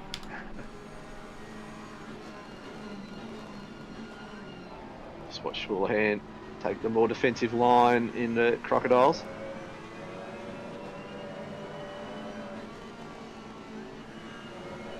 Gives it Cheetah a wide berth. Kimi second crosses the line, 47.4, lifted the pace there a little bit. What did Mia do? 46.8. Another 0.6 out of that lead. I think she just would have enough. You've got, what, about 3 laps left to go? I think it's alright though. It's less than a second. Sorry, it's more than a second a minute now, so I think you can live with that. Yeah, Kimmy would have to make a mistake of his own.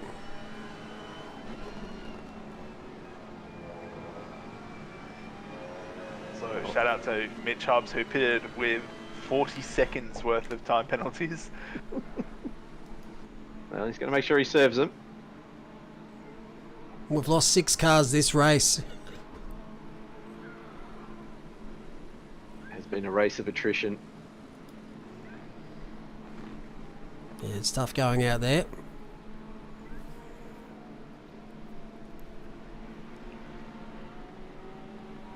Come on, chat. Who's your money on? Makita or Houlihan? Who's going to finish third?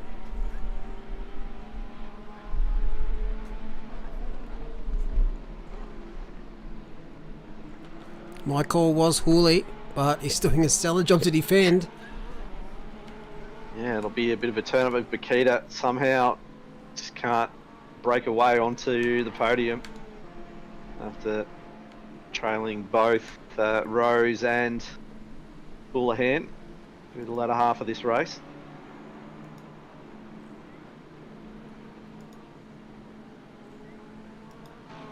A few battles ongoing. Our AM class champion or leader at the moment. That's a wide Follows line. him wide, but leading the AM class. Bakita, Hooley in chat. Dieball's refusing to pick a side. So where's Bakita? Oh, she's there. Has dropped a couple of car lengths though.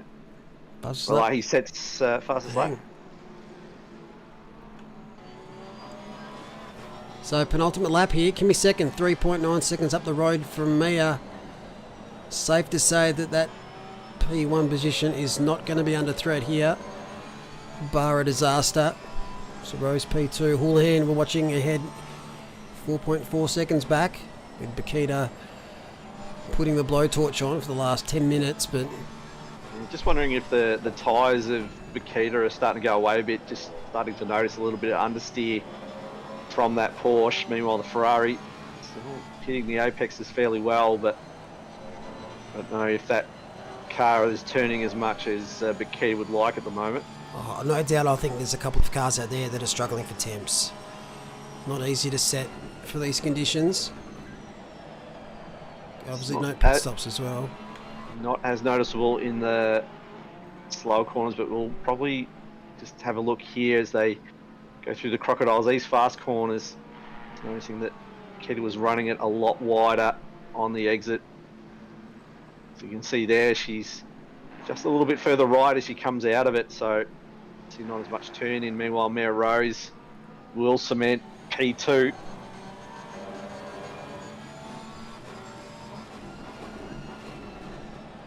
This last 10 minutes, this is what you get when an immovable object, like Houlihan, meets an unstoppable force for Makita.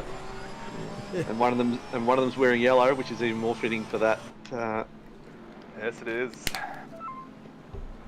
As Kyruden now Bang. pops up with the fastest lap. It's great to see. There's 5 different drivers that had the fastest lap during this race.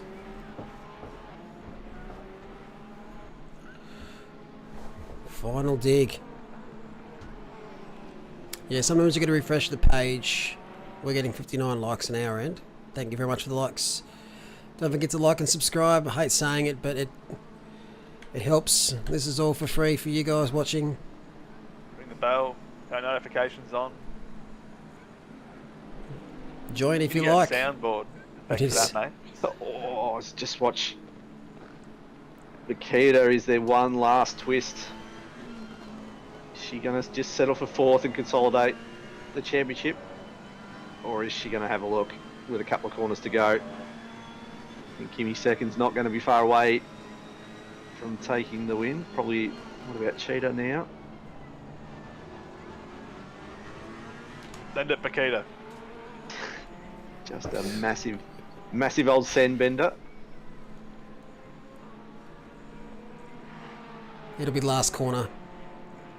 Got to get close here, but got to set it up for the last corner. He can't be robbed on the line again, can Houlihan? Well, not robbed, but have another close one. That's a wide line. So he comes through the last one. I don't think, but Kimmy second will take the win. Mia Rose, well done, will take P2, and it is going to be Ryan Houlihan. So Bakita will finish off the podium. We're both after watching the two cars in front for 10 to 15 minutes. Kai Rudin and Potter just crossing the line now. I mean, you can't be mad at that, honestly. Like, sometimes you just have to say, look, the person in front, that was just great defense. Oh, 100%. Yeah, sometimes, yeah. The only way you would win it was a massive send that would probably get you penalties you know you can't do anything about.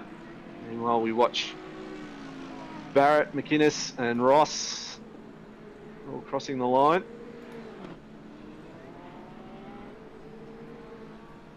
Piper and Bone a round to forget. That may be sent into a fence, I think. No, he's Oh, going to pull straight over him. Off to beat Alex Bowen. Yep, I'm done. I want out of this car now. As Withers, Kidman will take the AM win.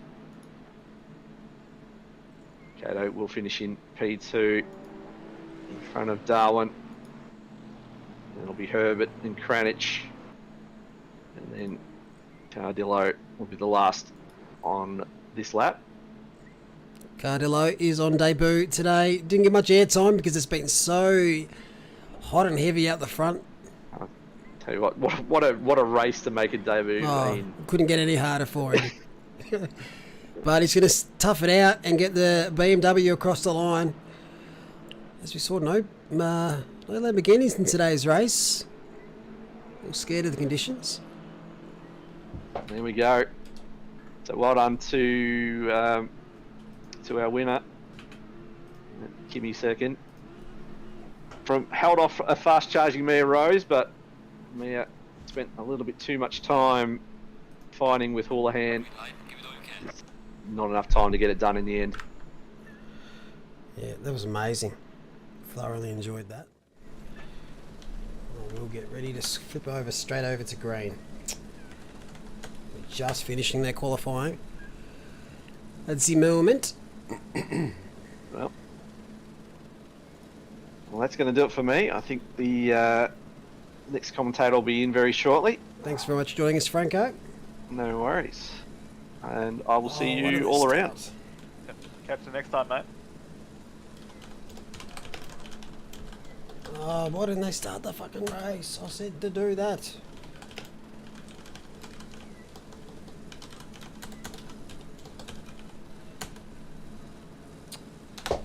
Don't care about watching quali.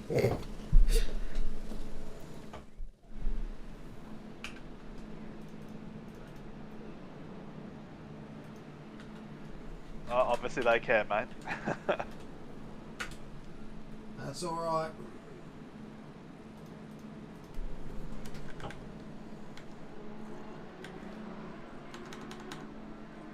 So, split green.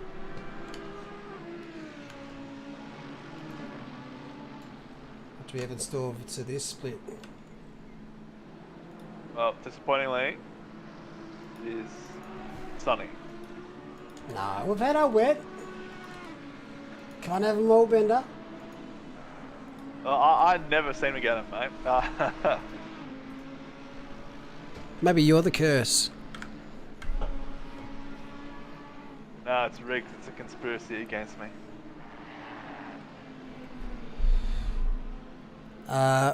We're streaming on Twitch, just not for any official league race. Twitch is dying.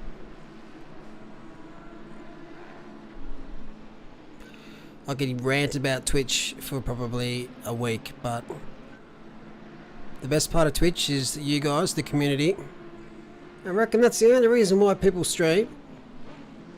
But if you're a business and you're trying to organise stuff for events and things, you just gotta do what you can. Well, I think one particular demographic that Twitch appeals to, and it's a demographic we unfortunately don't fall into. It's the probably 18 to 30 female demographic that are good looking and appeal to the 12 to 16-year-old boys that have never interacted with a female before. Yeah, but I don't think it's more on them. I think it's more on Twitch and how they market their own platform for that content. And I think my gripe with them, with Twitch as a company, is they talk about being inclusive, but they're actually one of the least inclusive companies I've ever dealt with in my entire life. Whether it's because I'm Australian, because I'm not at that demographic that they're trying to market, it's no through fault of the streamers. They're doing what they can get away with, and that's just good business. But for a gaming platform to go so backwards and be so one-eyed, it's a bit disappointing. Yeah. Especially I've spent 3 years working my ass off on sim racing and helping build up a lot of other channels on that platform, and to be told that, no, we're not going to help you at all, look after you, then yeah. Anyway, I could be here for a week, mate. I was about to say, it's a bit of a kick in the teeth, isn't it? Yeah, I'm going to start doing some hot tub streams in my undies. Actually, probably don't have to, because we're not going to see 48. I'd actually do 44. Yeah, when I just don't know. I think this is a more mature, a much more professional business platform with a lot more tools to a broadcaster's tool bag. So this could be, it's my personal opinion, it could be way off or something, but I think any time a business has to say, look how inclusive we are, they're not really that inclusive. Yeah. It's tough. I really enjoy the platform. As I was saying, the community and the ease of use for Twitch is brilliant, but they're just not adding more stuff. So I've asked for more help promoting things outside Asia Pacific, but they've told me no. I don't understand. If they're a global company and I'm a Twitch partner, then why does it have to be inclusive just to Asia Pacific? That's a very small market. Anyway. Plus, you can actually stream 15,000 bitrate to YouTube, and Twitch you might get 6. That's a massive difference when you're doing like a race like this. Huge. Anyway, I just think being on this platform benefits the audience more than it does Twitch. That's my 2 cents. Mate, it's all a scam to get rid of my octanes. Look, if you want your octanes, feel free to send me an email at actually no, send me a actual mail to lockbag9999 Crow's Nest, New South Wales, explaining why you want your octanes and how many you had, and I'll get back to you. All right, no worries. I'll send out the mail tomorrow. Yeah. Done. I don't think any of you want to watch a Malik hot tub stream. Yes, we do, mate. No way. I do have a spa here at my house.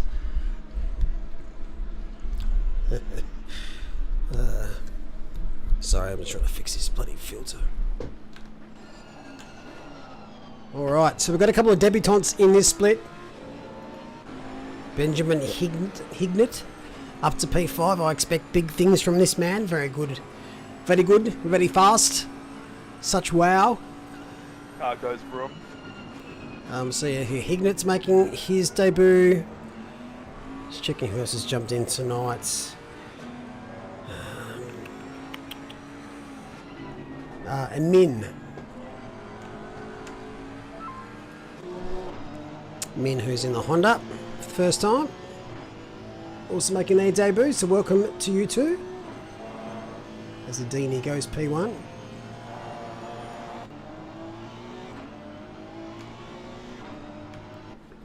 Weatherburn P4 in Honda, love it.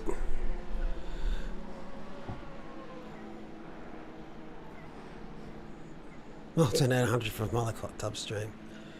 I'm going to need that type of incentive, to be honest.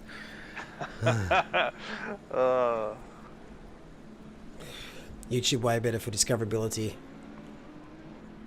Yeah, it is. The thing is, because we're a lot different, obviously, the regular streamer. When you follow someone that's an individual and you'll follow them as a person. With my channels as a person, they're Octane. So it's actually a community channel. I try to get my face off it as much as possible. And it's a very niche market, so pushing, and this content is in my opinion some of the best sim racing stuff we can find. But yeah, making that discoverable is quite a challenge. Obviously we have an amazing community and a lot of great followers, but Twitch, unless you're kissed on the dick in the Australian expression, it's quite hard. And I feel for you out there that are starting out. Obviously I could explain and give a lot of tips and tricks to streamers, but it's all about playing the algorithms these days. Webcam is a big one for a solo streamer. If you want to get out there and grow your channel, they're connecting not just to your gameplay, but they're connecting to you. It's not for everyone, but it's always a good start. And just be yourself to a degree. If you're a toxic person that's abusing everyone, probably not going to make it on our social media. We shouldn't. But be yourself. Don't try and be someone else. Last left for O'Hara, so they're switching places at the moment. Maybe we'll go on board with Adini. Thanks, Dan.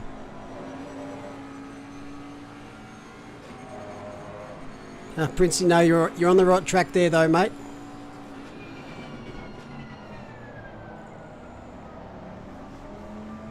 Do you accept Bitcoin? I'll accept Bitcoin. I actually sold some crypto to buy some new pedals recently. Good thing I did that, because it tanked in the butt. Oh, Deanie's got a good lap on him, but he's got traffic ahead. He's had to tap out. Dang.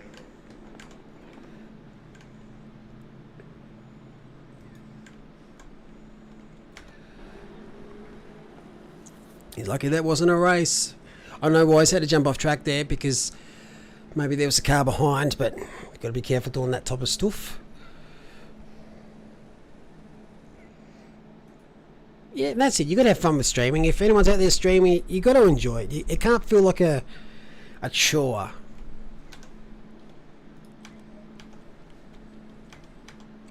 You got to enjoy streaming. Be accepting of others and just have fun. And then you never know what'll happen. Don't expect much, and then you'll get a heap. I think that's part of the problem. A lot of people are told these days from various sources, oh, you have to have a side hustle. You got to turn, your hobbies into money makers. No, that just kills your hobby. It makes it feel like a job, and you actually don't have fun. Yeah. It's one of the worst things you can do, I reckon. It takes a skill in itself and a bit of luck to be able to turn a hobby into money making. I'm fortunate, obviously, with OOR, that sim racing was a hobby for me to start with. Now it's a job, but I still enjoy it. It's obviously not paying the bills, but it keeps me out of trouble. If I wasn't enjoying it, then that's where the issues lie, especially when you're not making money. Yeah, it's a fine balance for those that play like first-person shooters and jump on and play COD. If you don't enjoy that and you're just doing it, you're gonna end up hating yourself and hating the game. Oh, particularly with all the cheaters that you keep hearing about on Warzone or whatever. They've banned 50,000 cheaters this week, or whatever the headlines are that go around from time to time. And you think, how many people are actually enjoying that if there's that many cheaters playing it? Yeah, I know. And it sucks for the legitimate people out there that really love and look forward to getting on there and gaming, because life's stressful, and a lot of people just de-stress playing those type of games, and then you have to deal with dickheads that ruin it for others. Like, I can't wait for the new Battlefield game. I've barely played first-person shooters since I started OOR, but I'm really looking forward to, why the hell does that car come out? Never mind, that didn't work. That was meant to be the Porsche. Oh, well, it's the Alpine. Yeah, so just don't cheat. It's not... Oh, what's the mouse there too? If you're going to cheat in a single-player game by yourself. If you really have to. Exploit stuff. Not a multiplayer. Just be better. I've got a mate that just loves modding the Halo games. He's gone back and modded. It's just ridiculous, the things he adds in. And it's all single player. He's not doing it for online leaderboard rankings or whatever. He's just having fun messing around, doing his own thing or whatever. He absolutely loves it. Yep.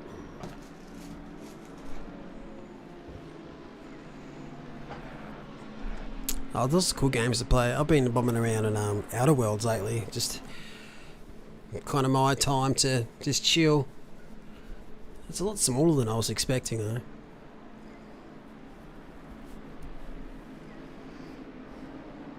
Is the safety car and pad? It looks that way.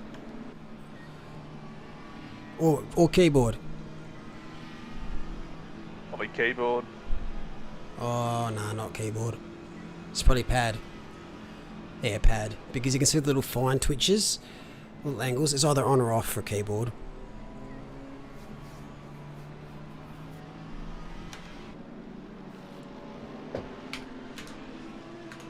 Has Patrick joined us yet?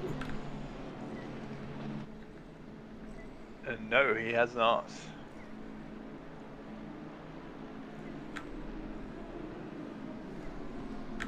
Well, Matt, I think you're up to call the start of this one. Let's see some carnage.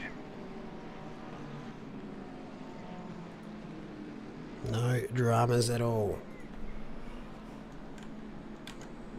Do you want me to call race 1 or race 2, or just do both, because why not? I'll see how the first one goes, man. Done. Thank you very much there for the donation, Dan. I want some rain. If I have to suffer, so do they.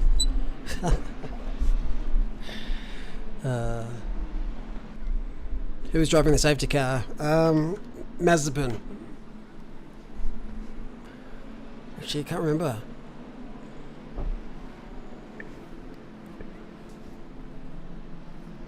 Rightio. Split green, race 1. Let's get around it.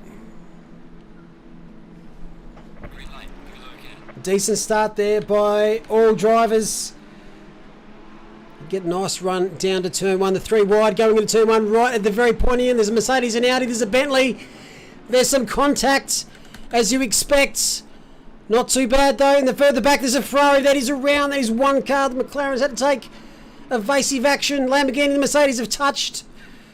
Nothing too untoward there. Mercedes has a bit of a lunge to try and get that position back. And we keep fighting on.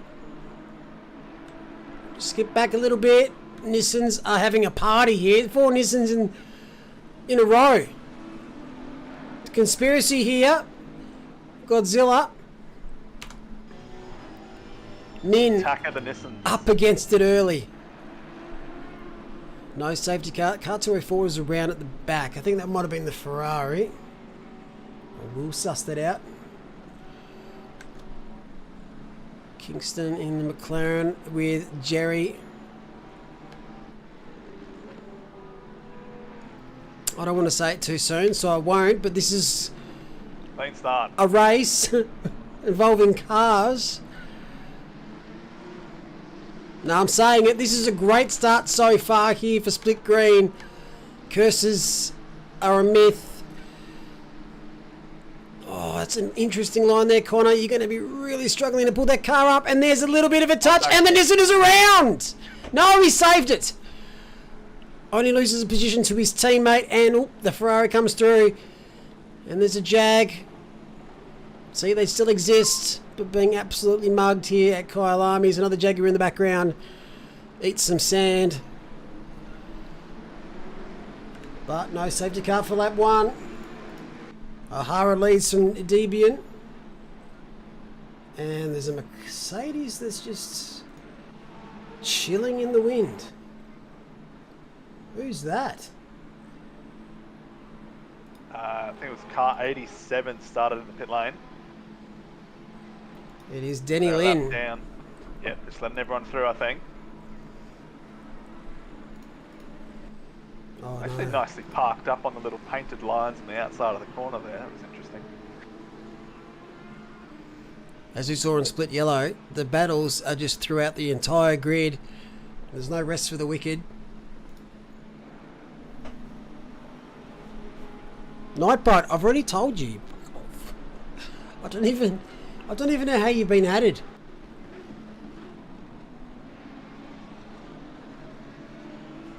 Looks like Lynn having ping issues. I think Lynn was sending a text. Oh, this is awkward. Kefford is around in the Jag. So was Rochford. Hang on. Yes. Everywhere we look. Yeah, it's all happening. Right, let's go up the pointy end. O'Hara, Biambi, Adini, Cruz. Good to see some Lamborghinis out there. We've got 2 in the top 10. So first dry race of the round. It might only be race 3, but still, it's a lot of water. It looks like these 4 are up and about. Hara, Adeni and Cruz all swapping fastest laps there. Cruz obviously getting it because he was the last one across the line. He was fastest that time around. Oh, It's interesting to see how Stephen Ty does. Yeah, he had a rough race last week. He's been cleaned up. Currently P5. Oh, that's old there. Yeah. Having a look at the switchback maybe. Dow was another one last week. Qualified second. Was in that top 2 for quite some time, but just had no luck. He finished a bit lower down. Very impressive before that. Dan Siciliano had a race to forget last week. Currently sitting in 9th position.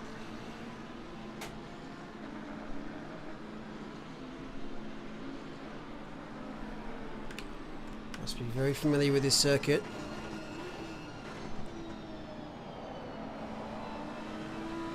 How does the Lambo go around here? I thought it went alright. I thought it was actually really good around here. I thought it was actually one of the best tracks with Lambo. For Audi though, and Porsche, they're very strong here, but to be honest, I think any car that isn't the Jag can win here.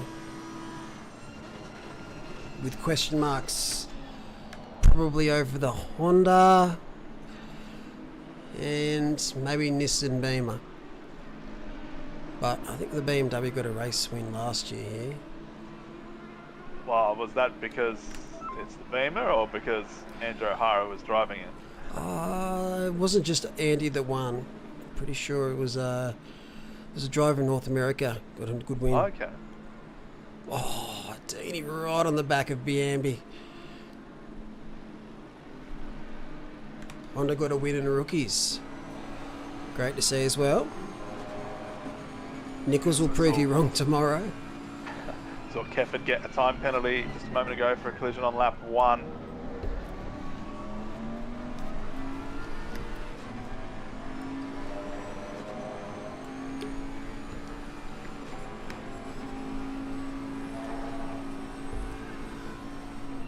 Oh, last year BMW would have been Brian. Was it Brian? Oh, I can't believe I've forgotten all the drivers we have. That's poor by me.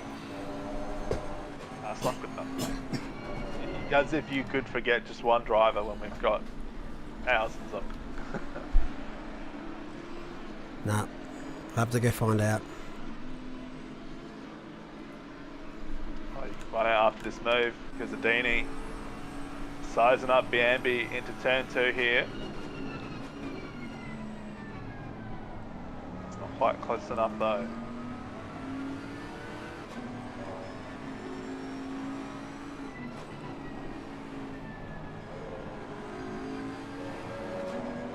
I have to say, I thought Hara would be pulling away a bit faster than the rate he has been.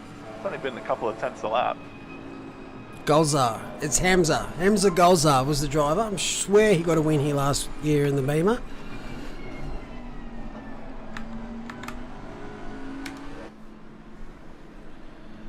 It looks like Biambi is holding up Adini a little bit, but Ahara hasn't really scooted up off the road too far. It's only 1.2 seconds.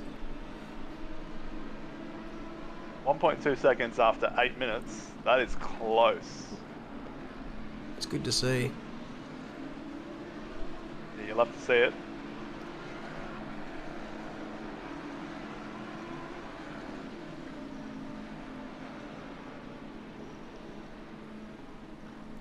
Decent, because 39's in the right hands.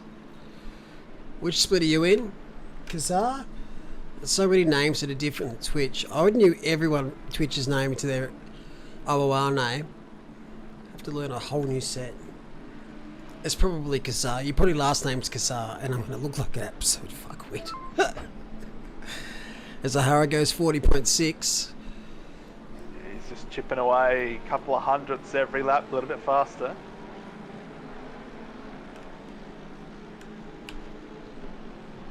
Obviously Blitz. Another good battle. This is for 19th. Mate, Kazar's in chat saying, yep, I'm hoping for rain in my split. There's heaps of us that hope for rain.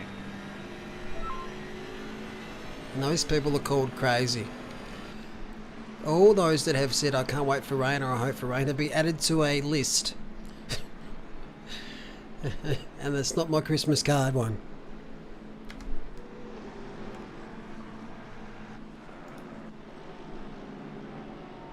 Stripper mail list. It's a blacklist. Ross has Dowd and Fluke right behind.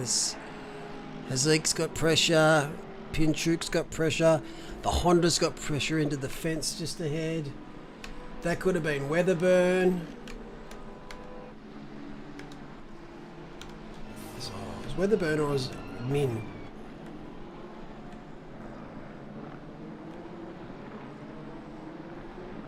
It was Weatherburn. Looks like he's avoided much contact because that Honda looks clean as. We're at the halfway mark. Yeah, it looks pretty good from those angles. Oh, that was close in the background there. Nissan on the Ferrari. As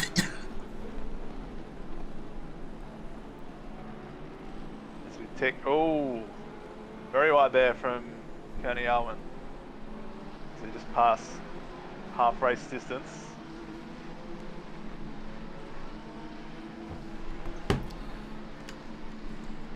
Three things are certain in life, Bender. Death, taxes, and my girlfriend calling me at 10:05 forgetting that I'm streaming on a Wednesday.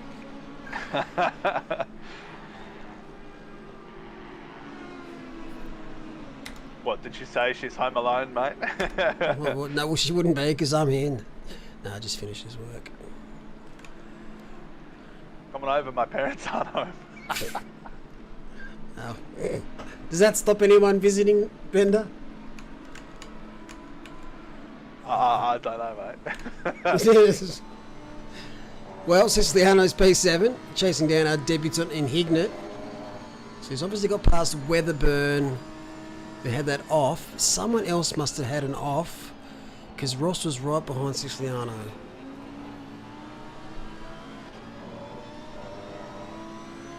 Yeah, Moritz, Weatherburn had a little bit of a spin. VTEC just kicked in at the wrong moment. Does that.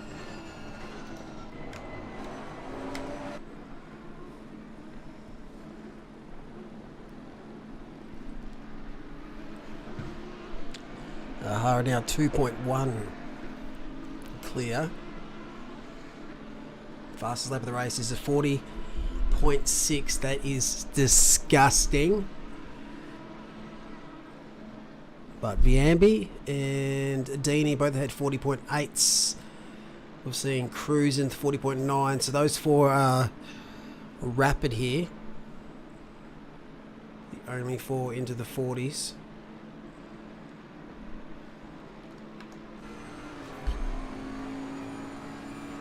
So good to see our first ever dead heat for third. Oh, that's the moments you want to see, I reckon. You know, when you'll set identical times in qualifying, dead heats in the race. That's what you want.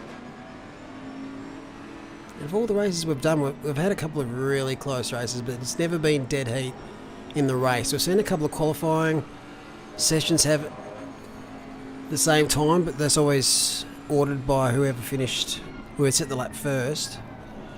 Oh, it's just good to see them both crossing the line like that. A good photo to be shared. Yeah, there was one with myself and Dog Ryan, probably 2 seasons ago now, at Misano at night under lights, 9,000s. Wow. I think I've still got clips of that somewhere. You printed it out and put it on your bedroom wall, haven't you, mate? Oh, I wasn't going to reveal that, but yeah, I kind of did. I've seen the photos. It's a very sticky. It's a very sticky poster. I'm talking about blue tack. If anyone's up being dirty in chat, or if my mum's watching. Get your minds out the gutter, people.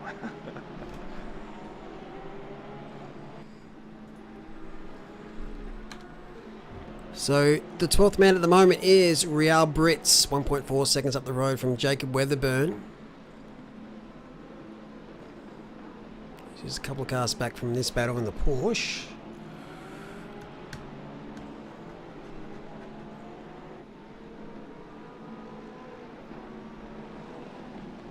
For those that race in the Sprint Series, are you enjoying the current car you're in? If not, what are you looking forward to racing next season, if you can get it? Well, the answer for me is a definite yes. Mercedes, my favourite cars, much better than the shit brick Nissan, as I like to refer to it. You're in the, I thought you were in the Nissan next season, mate. I thought you were doing it on and off. You wish. Don't pay me enough for that. How about I pay you and you can be in it? The Jag makes me feel empowered. Moist. Yes, Bentley. When will next season be starting up? Oh, I wouldn't imagine for a little while. If I was to have a guess, end of September? Possibly? Dini, so close, almost bump drafting. Ambi there. He's committed to the outside now, he can't switch back across, there's no room.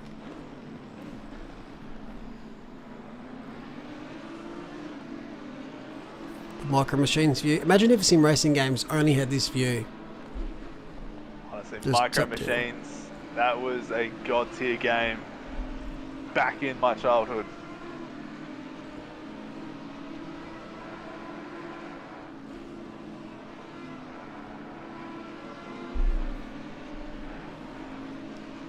We should start up a Micro Machines series. I'm still waiting for our F1 2012 League Series, mate. I even installed it and everything. What, the 3 megabytes that it is? Yeah. 2012 is alright. What else have we got in chat? If we get the Lexus, I imagine the entry list to be huge. Look. There's a chance. That's all I'm saying. But it will replace another team's car. We can't have 13 manufacturers out there. Because if we put the car in, no one's going to pick the Jag.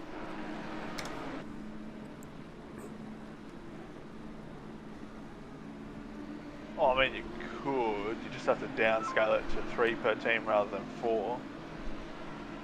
And you've got... But that just splits too much. It Some just takes away people- too many cars. We don't have enough Yeah. seats.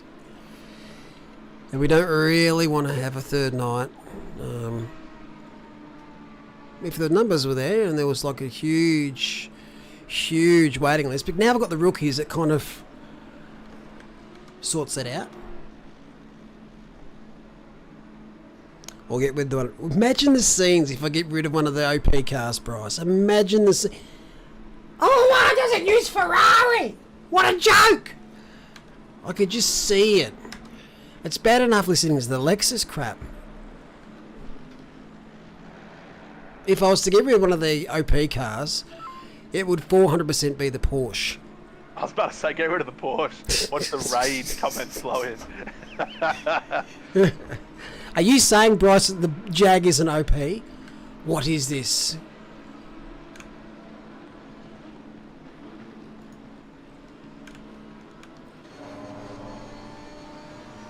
I'd pay any amount of money to get rid of the Porsche. Look, you either love or hate it, I think. You know what we should do is, next time there's a league race on April Fools, just replace the Porsche car with the Porsche Cup car. 1 round only. Nah, that'd be What's chaos just ensue? too much. Well, without telling them, you're saying. Yeah, April Fools. Next April Fools is going to be funny, that's all I'm saying. Cristiano's really looking for 6th here. O'Hara's on the final lap. Just look ahead, he's a couple of corners up the road, 5.4 seconds.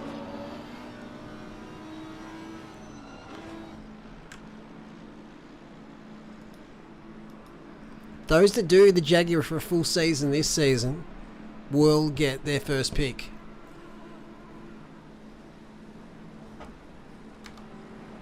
I know it hasn't been everyone's cup of tea, and a lot of people jumped into the Jag before they actually tried the car.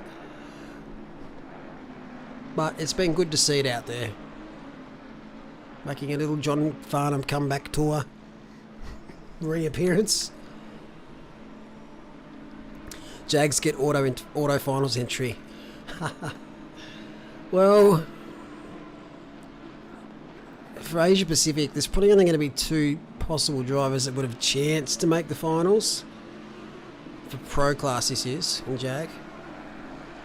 Off the top of my head. One of those now drives to Nissan. So open chat there.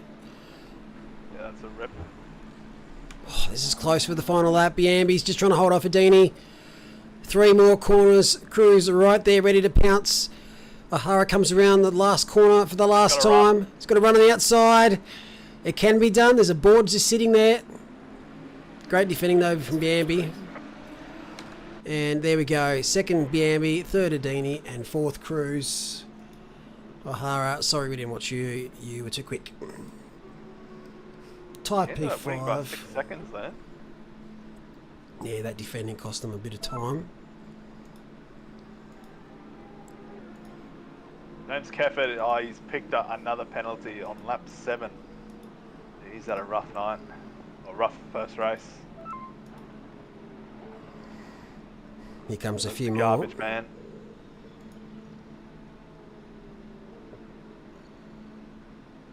Jag was my first choice for this season, but was denied. Are you sure, Nathan? Are you sure? It must have been full prior to that. Because anyone that put the Jaguar down, I don't care where they put it, they got in that car. That's the first thing we had to fill out. Sanjoto on reappearance. He's making his debut for this split this season, but he has raced in our Sprint Series before. So is he a debutant? Doubtful. Nah, Garby. not really. He doesn't qualify.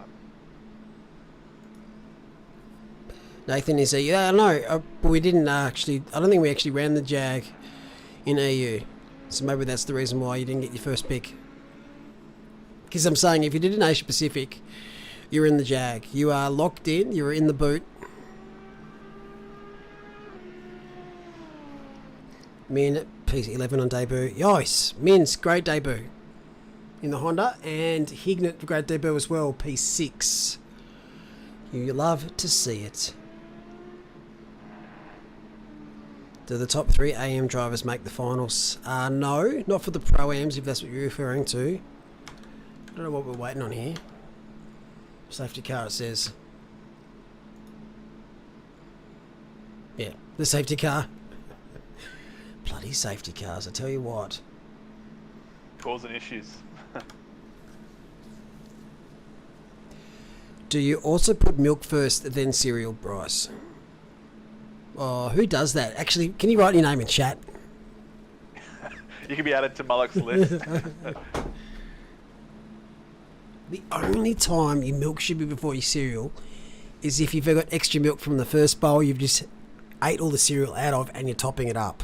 Only time it works. No, Dan. I have a splitting headache. Yeah, that's not fun. It's not awesome. I don't know why this grid's locked. Here we go.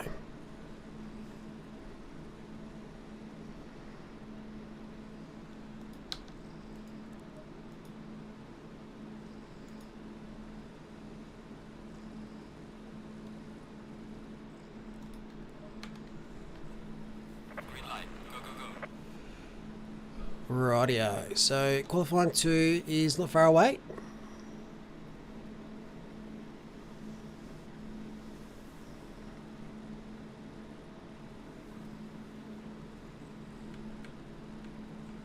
So those that were 13th down from race 1 will get out there and set some laps. I really like this little format.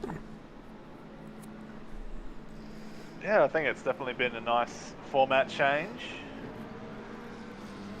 I think Means if in future something seasons we'll keep it. A lot of people a few people having a few issues with incidents early in the season. Now, my theory is obviously that it's obviously got to be driver driven. You have to be disciplined and patient. But early tracks may be a little bit too tight for those that are getting used to driving with others. Like this race so far, there's been minor drama, nothing major, which is pretty standard for most races in any single league whatsoever. So maybe we'll start with a bit of a wider tracks early in the season so the drivers can get used to that.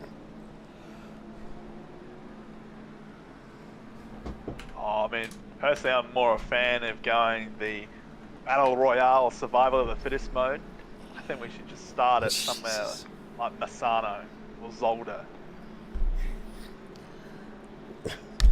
Lozano's not too bad, actually. Imola seems to be just a magnet for crap. It's one of the best circuits in the game. Maybe start at Spa, you know, weed them out. Who goes too wide up Eau Rouge, lap 1? That one's tricky, or a bit different at Spa, because obviously you've got the starting line on the other side. So it's not actually too bad up Eau Rouge. Start at Snetterton. Now, Thurega is onto something. that is a good idea. That is horrible, but we love it. Snetterton followed by Ulfin Park and Brands Hatch. Then Zandvoort. Full wet races. We've got 50% grids for race 5. Hey, Ruggrass. Snetterton. Oh. I think very quickly there'd be a sharp decline in attendance rates. No, we haven't. We're going to do another. We're organising another rally on Friday. Can we have Snetterton on the season 7 schedule? Possibly. We will have a few tracks that haven't been done for a while on there. Zandvoort might be a did. Maybe Brands will get a run. Maybe Snetterton will get a run. I don't know. We've got to throw a couple in there that we haven't done, just to mix it up.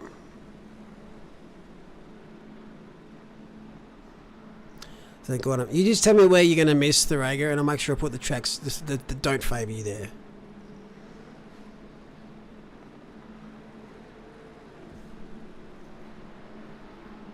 Compete this time. Oh, I wish I had the time.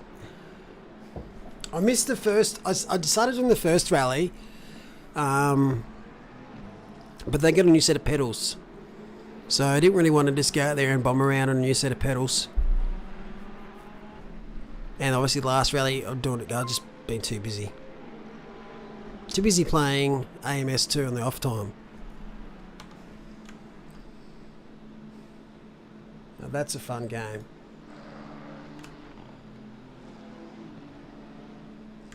Right, I'm going to make a prediction who's going to get pole here. And I'm going to watch their next lap. My prediction is going to be the man that's currently provisionally on pole, Dustin Serpiel. And while that's happening, I'm just going to take a quick bathroom break. No worries, mate. When you're back, I'm going to do the same. Yeah, do it. The rallies are great because you can do them at any time over the 7-day period that we hold the rallies on. You don't have to be online at a certain time for anything. Do them in your own, your own time. Yeah, I dropped the stages so it didn't seem like a huge, as huge of a commitment. I might up them to 8. Yesterday, Kyalami competition races were good practice. Yeah, racing's better than league. Definitely. I was Devo last rally. Was doing well. The missed turn onto the bridge. Went over the edge. Car dead. Huh. I don't think you're alone in that boat. I remember the first rally that we held 2 weeks ago. 3 weeks ago. I did a shakedown on the first race just to test my wheel settings. First corner, there's a bridge just afterwards. Welcome to hell. Didn't do it the second time. Slow Ducks. G'day, mate. What pedals did you get? I got Huskfield Oldies.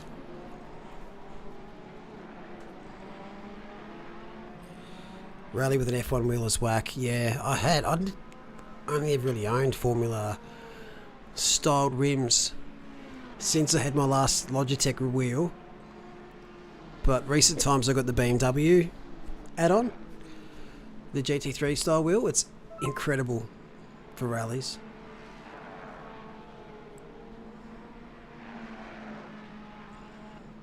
Do we get a bit of a break between the seasons? Yep. Probably looking at 3-4 weeks from the last finals race to the season start. Probably be a little bit more emphasis on the final series moving forward. Season might get a little bit shorter by a race or two, so maybe 8 or 9 rounds followed by 3 rounds of finals. We're wanting to add prizes to those that compete rather than just the winners.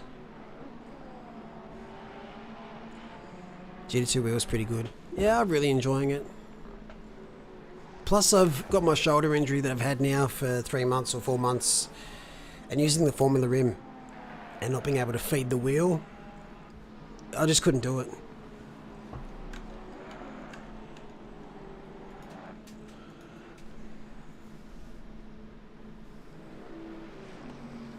G'day, Tate. So Sanjoto has just pipped Serpiel at the moment. Right, tag you're it. And then Weatherburn tops them both.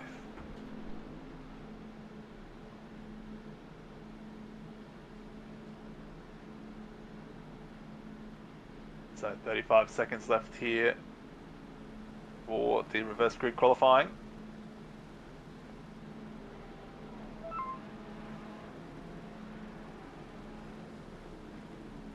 Sanjoto goes faster again, 41.0. We'll get one more lap in as well if he has the fuel and tyres to do it. Cars coming in the last corner now. Be very close if they get a lap in. Don't think they're going to make it though.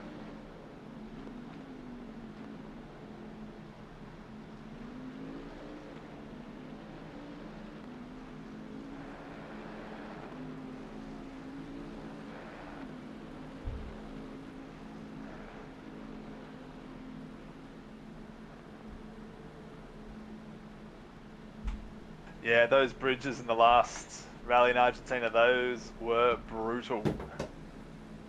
So you see temporarily yellow flag there, like Hazik gone off track, but so people coming in the last corner now. What can he do?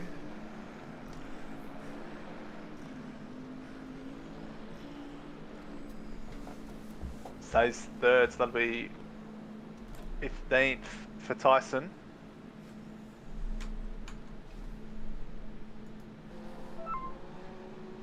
Weatherburn answers back and reclaims top spot, but Sanjoto is still on a lap. No, Sanjoto has teleported to the pits, so that's that. Wow, Kingston jumps up to 4th. Massive gains.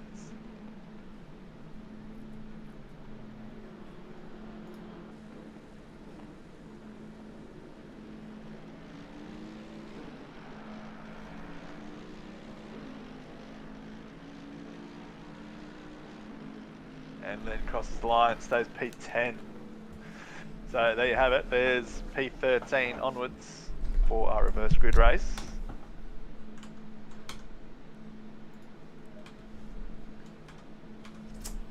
Let's do it. I'm back. Welcome back. Once again, it is very sunny here in Kyalami.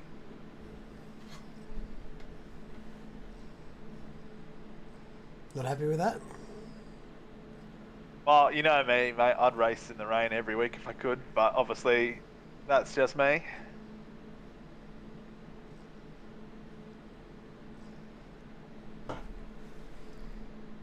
I don't mind like a change of weather every now and then. Especially if it's like a 60-minute race and say the last 20 minutes is going to be wet, to really mix it up. Yeah, I think having a weather change mid-race that forces people to pit is what you want. Or if they don't pit, at least really struggle on the unoptimal tyre. Yeah. Oh, what are we going to expect here? People might have noticed racing tonight that there's been 30 seconds added on to the session start just to kind of get yourself prepared rather than the 90 seconds we've had. All your races competitions on PC. Yes. Just so much more flexibility with leagues to run them on PC. In an ideal world, would cover the next gen consoles, but yeah, it's just a bit tricky at this stage.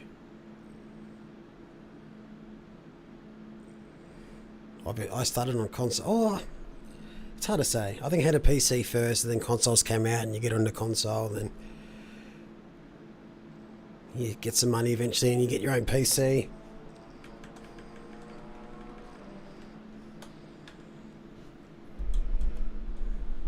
What do you race on, Tate? Right, chat, this is a big question that causes arguments, so I'm going to ask it. PlayStation or Xbox? Go. Don't give me reasons. Just say which one you prefer, PlayStation or Xbox. Nah, doesn't count. Not anymore. Fuck with.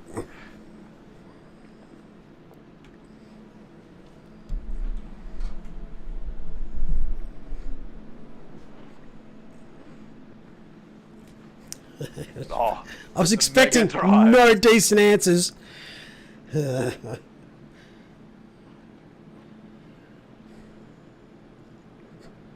box. Here we go. Here they come. Sega. Alex, you're too young. You weren't there for Sega's prime.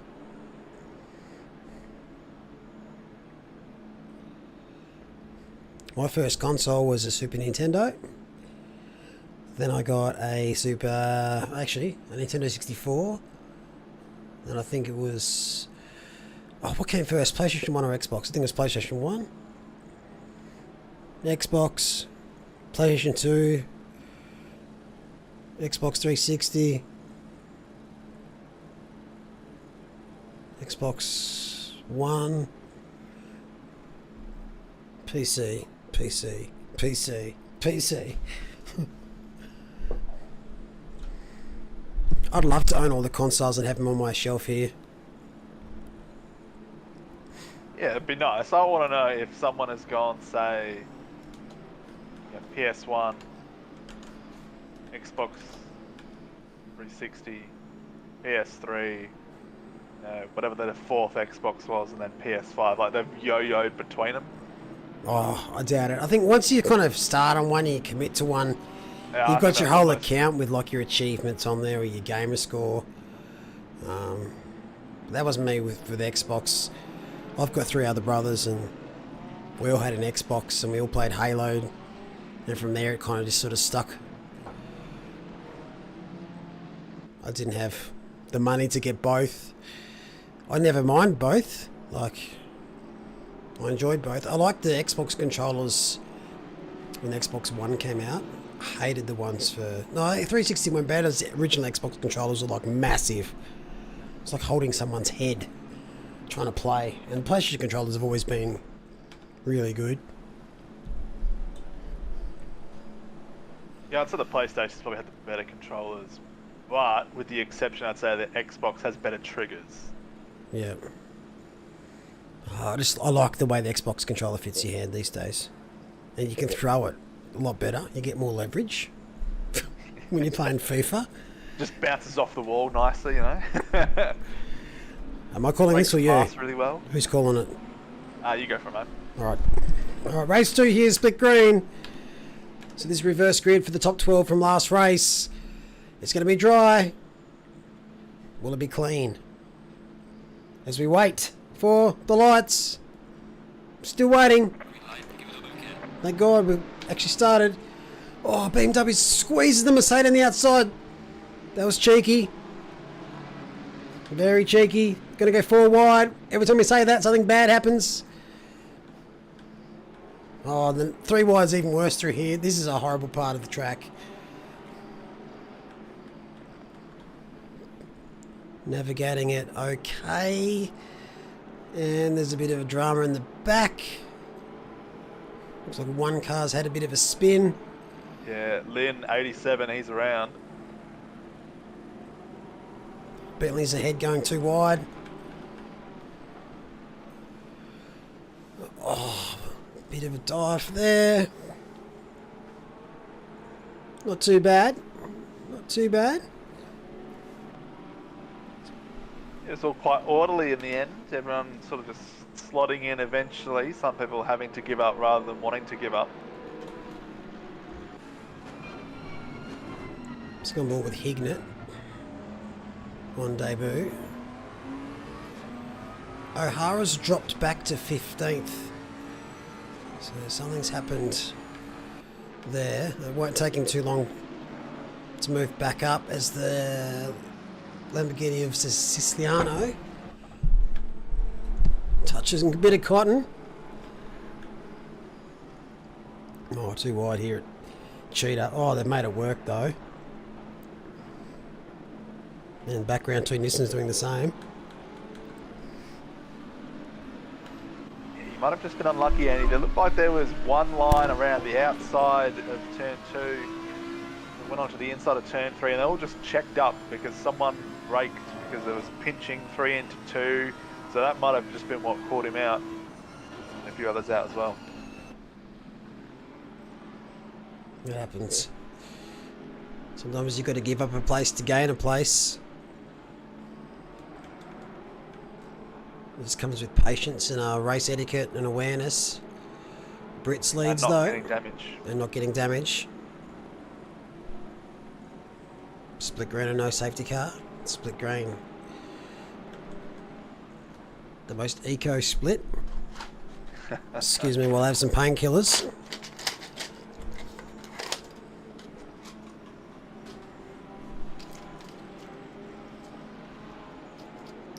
Very, very briefly speaking of eco-friendly, I saw Greta Thunberg, hope you say her name, was complaining that the rich companies are hogging all the vaccines, as that's not how you make porridge.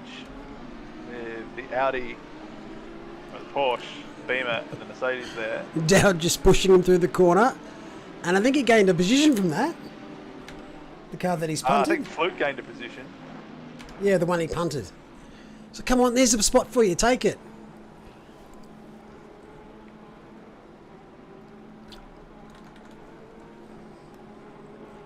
Here comes. This looks like a Dini. You can see O'Hara's Mercedes in the background. Just lurking ominously. Here come the fastest laps.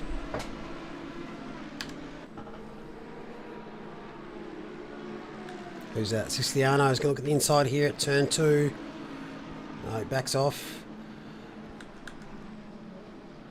Oh, Cruz, who's been stellar this season, is split green. He's behind Hignett. Looks like we've got Biambi there as well, so not a huge amount of gains for those that have started a bit further back in that top 12. No, everyone's all just in a bit of a train. Sort of waiting for whoever makes the first mistake and breaks it. Oh, That's not an overtaking position, but he's had a look there. oh no, that was Hignett. Hignett. Yeah, on debut, he's gone for a hot dog. Unfortunate incident there. Just going to get back on track.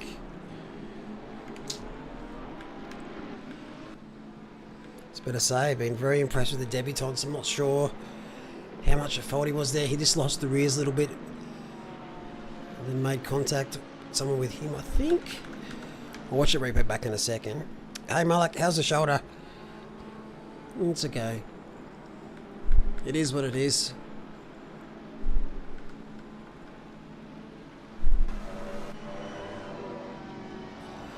McFriedlich is saying he doesn't like the BOP here. McLaren is slow as fuck on the straights.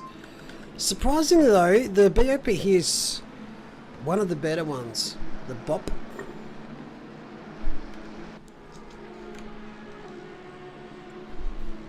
Sometimes that slower straight speed, which is obviously just this part of the track here, when you really have to unwind the car, you make it up everywhere else though. The Porsche, for example, is normally pretty well down on top end speed, but it's a beast everywhere else. We saw that at Paul Ricard.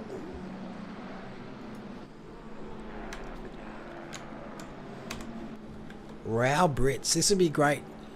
At his home track, in the Tank Slappers, can he hold on for his maiden victory this season? He's got the debutant in Min right behind. Adini pushing on Fluke. He's going to dive inside here, surely. Yep, Fluke leaves the door open. Lets the Mozzies in. Mum's screaming at the kids. And Adini moves up to P3. Yeah, you never let the flies and the Mozzies in. They get on the food and they ruin everything. Yeah, can't have Mum screaming at the kids. Ty, Cruz, side by side. Oh, tiny touch, you so like to see close. it. Rubbings Racing. Oh, they're just biding his time here. Oh. Cruz gave out the spot to let Biambi through.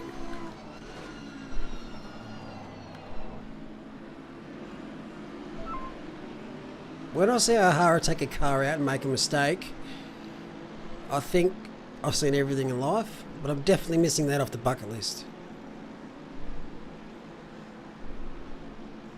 He's got to be human, surely.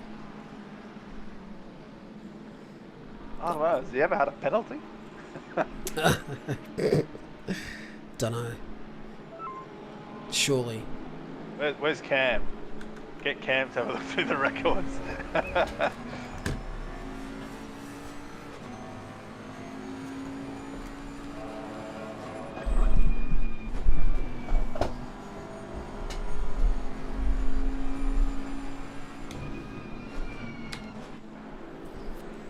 So a few penalties starting to come in from the stewards now. They've obviously been very busy over the first few laps. No, we haven't really seen that many incidents. There have been a few little niggles here and there. Sistiano has been battling the Ross last race for position, but I think they're a few seconds separated on the track. But now, very bouncy Porsche. If I'm Siciliano, I'm wanting to get this move done pretty quickly, because if he looks behind him, that's a fair train. Oh, this is ahead. We see the Honda go wide. They've managed to make it work. I think it's about to kick off here, Bender. It's brewing. I think so. It just takes one car to spin at the front of this, and then they'll go everywhere like Skittles. The seas will part. Oh, Min must have made a mistake. He was sitting P2. Yeah, it's about to happen.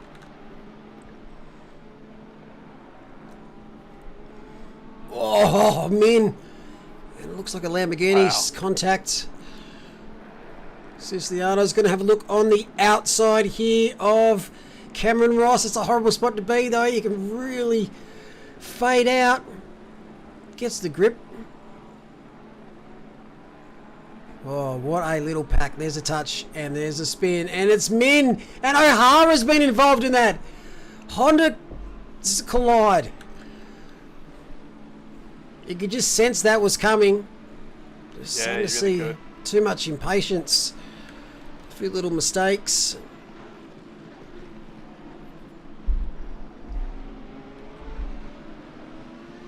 I still have it replay saved from when Andy put it in the wall during the race at Silverstone. I'll tell him that. Sure, that'll fetch a fair price on the underground market.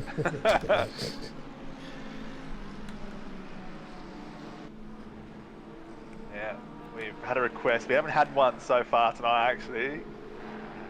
We've had a request for a Bender fact, mate. Who on earth asked? Oh, look, people message me all the time. No, I want proof in chat. I don't see anyone asking for any facts, mate. People DM me and make requests. What, the Rise? Your other alternative account? He's actually never messaged me, funnily enough. I don't know who that is. But Ask them! Yeah, who are they going to say I'm the Rise, you know? Well, who's that? I don't know. Oh, don't careful what you ask for, Jan. Oh dear. All right. Well, the original idea with the Olympic rings was to add a new one of a different colour after the completion of each games, and if they'd done that, the current ring logo would feature 28 Olympic rings. for what colour? They just go a again. different coloured ring each games to symbolise that one had been completed. I thought that. Okay, I'm with you, but I thought the Olympic rings were based off the colours. Each of those colours is in at least one flag. That's what I thought the rings were about. Yeah, that's what they are about, Okay. but they would just add a different colour. That would have looked so stupid if they stuck with that. Well, there's obviously a good reason why they didn't, but that was the original idea. Yeah, they'd run out of colours at some stage. Like traditional colours, that is. You get mauve and burgundy. Oh. So, 10 minutes into the race, O'Hara's moved to position. Oh, that Audi has just gone, see you later to that. Is it Serpil? It is. Oh no. Oh, Tyson. Oh, you hate to see it. Oh, Cameron, make me laugh. Cam Farmer says they're adding a nude ring.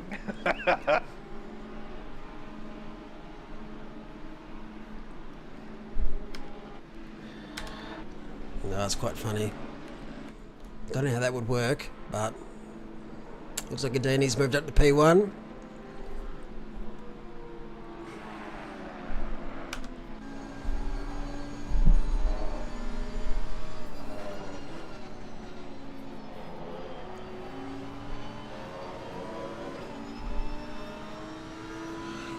Here's a question for those that are watching the Olympics. Other than sim racing,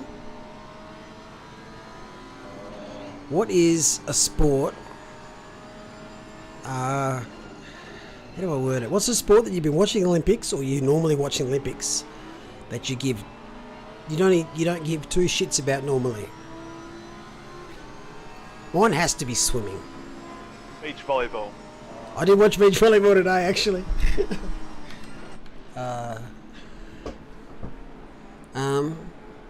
No, I used to, back in my younger days, play a fair bit of volleyball. I played it for the best part of 10 years. A lot of fun. And still played it very occasionally, socially, but indoors with, I guess, indoor games. 6-a-side rather than 2v2. Yep. I love watching the swimming and obviously athletics. I think it's something less traditional. Pole vault always gets me. I've tried that before. It is so hard, and to see just how high they get boggles the mind.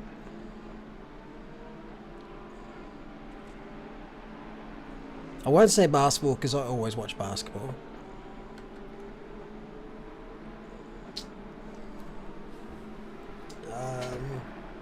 I did see actually there was someone in the UK, I can't remember who it was, but they're some sort of social commentator, journalist, whatever, and they suggested for all Olympic sports they should have an extra contestant, and that extra contestant should be, Tom from the local pub that thinks he's top shit at whatever sport it is, or whoever it is that runs the 3K time trial best at footy training, and you put them in just to see how the average person would do compared to people that dedicate their life to it. Yeah. And then you'd realise just how spectacular things they're doing actually is. Yeah, it's true. You kind of got like a measuring stick. Yeah. I thought that was a good idea. Obviously, it never happened, because how would you nominate the random, Joe Blogs to compete in whatever and you don't want to take it away from those that have worked their asses off for years. Yeah, exactly. You don't want to diminish it. I don't mind watching most summer sports, obviously, because I'm in Australia. Most of the sports that we do down here are summer sports. But the winter games to me, there's a couple of events on there that someone mentioned. Curling. bobsleigh, luge, that type of stuff, unreal. Curling is another one, like professional sweeping. How amazing! Aerial ski jumps, any type of skiing, stuff that I can't do, pretty much. Love it. Oh, it was a bit wide there from Siciliano. What's going on up here?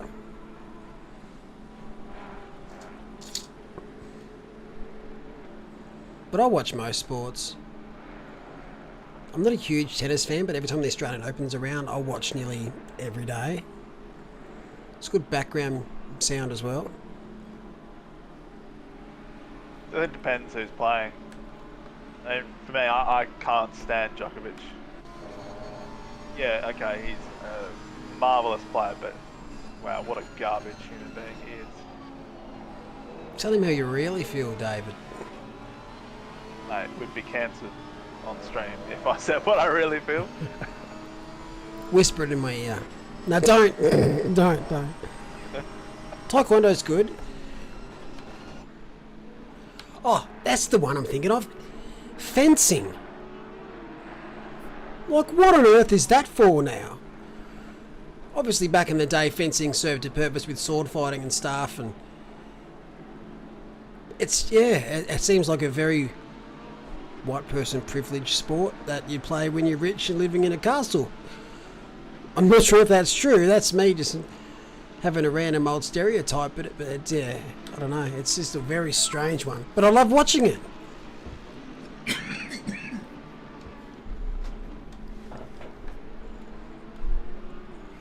There aren't many summer sports that have a risk to death. That's a very, very good point you make there. Oh, Cameron Ross approaching a bit too quickly there. That's a 5-second penalty. Archery's even older. Yeah, true. Archery's a good one.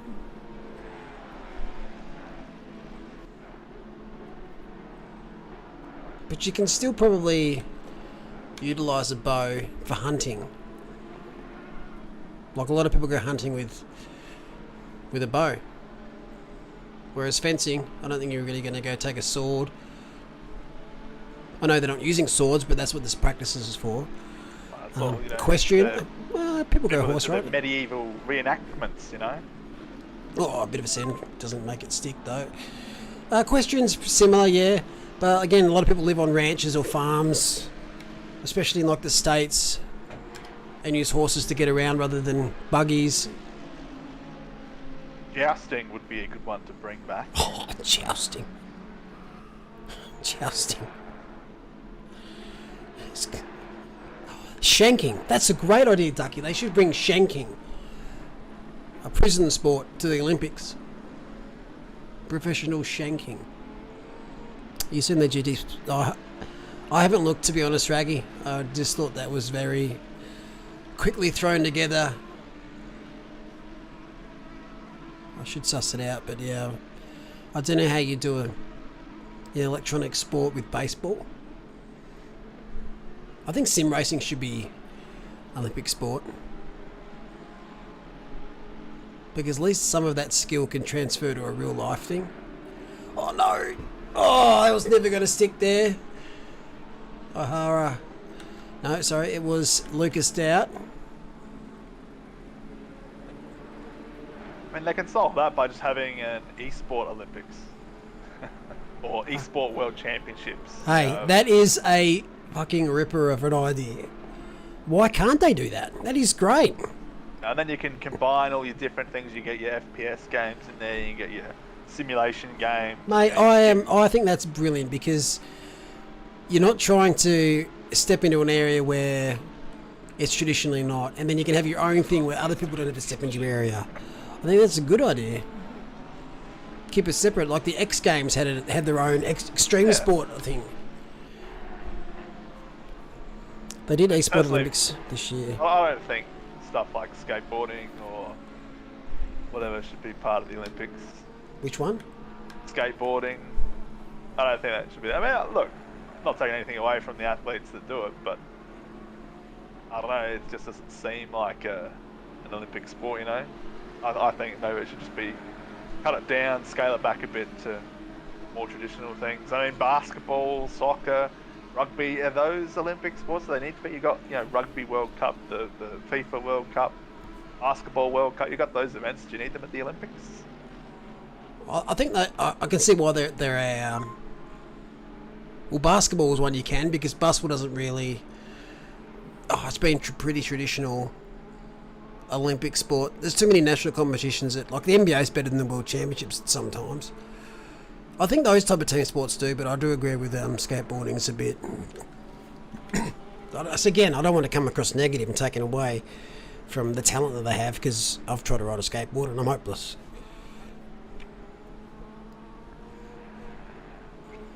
Decathlon for esports would be cool.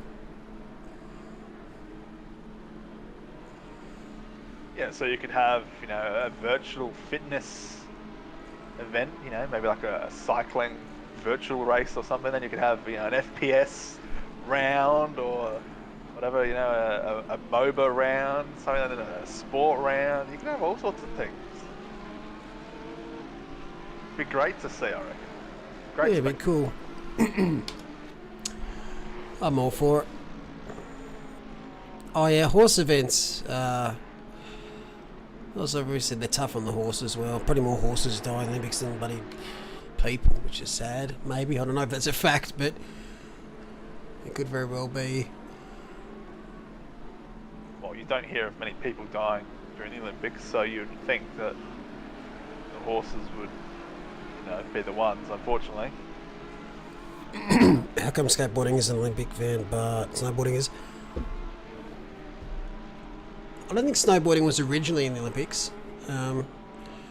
but yeah, it's again it's the sport that's mainly competing on the it's on the snow, something that's not 24/7. You can say that then about anything. Most of the bloody Winter Olympic sports are extreme sports.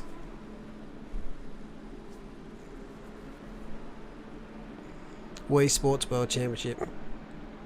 We bowling. Make it happen. Only the OGs will remember. Back to sim racing though. I'd love to see F1 make their return down here to Kyalami after the, I think it was $25 million redevelopment. Is the circuit grade 1 now? Yep. It's just about money now. Getting the F1 here. If the F1 wants to get to Saudi Arabia, for Christ's sake. Oh, look, it's all about the money. It's all about politics. No, it's not about politics. It's about how big your wallet is or how big the check is to eliminate the political obstacles. There's too much politics in all sports. Well, that's coming from someone who used to do administration. But yeah, you're right, the hit fluke is going great guns. He's holding off Cruz, Ty and O'Hara in the AM class. I forgot to upgrade him to Pro-Am. This man has a lot of talent.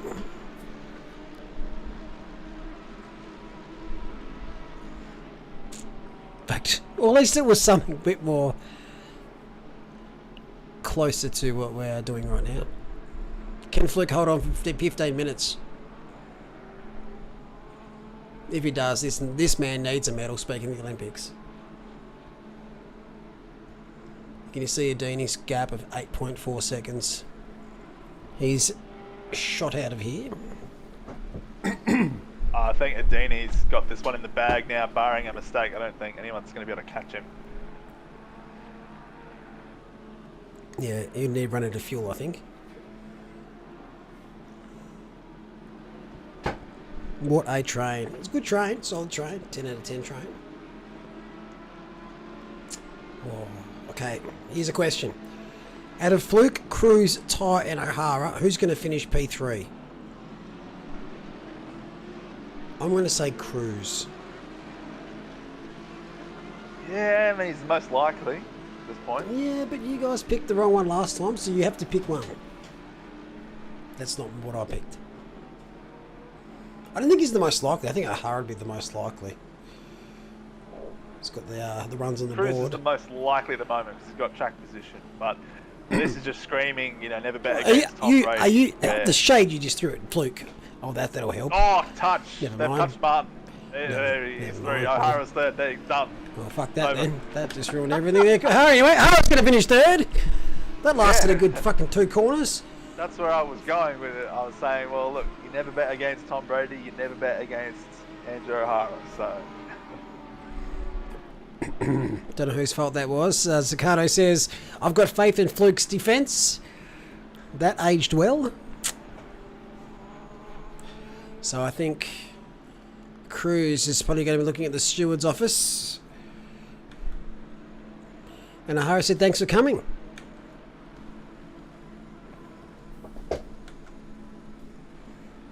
Stephen Ty, I think, finished 5th last race. Having a much better week this time around. I think Brits will finish 3rd. Oh, that's a good call. Now that O'Hara's got a bit of space. It's going to be close between Brits and O'Hara at the end of the race, though. Cruz, if he can follow them through as well, that could be interesting. No, sorry, Zaccato. You've got to be called Zaccato now. I'm going to back what Dan said. I think O'Hara's going to get Brits. Brits should hold on for 3rd. Now that O'Hara doesn't have to try and get past anymore because the sea's just parted for him, he's off.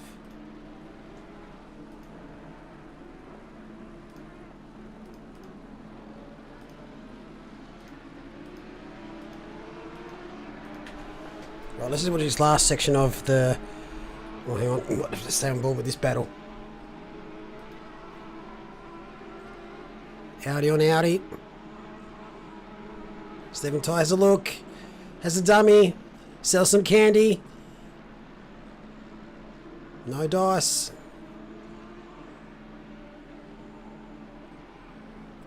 Right, let's go find this replay.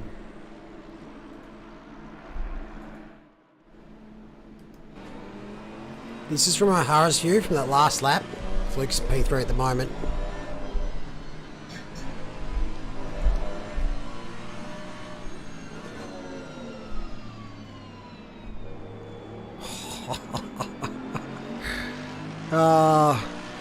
Like this man needs any luck.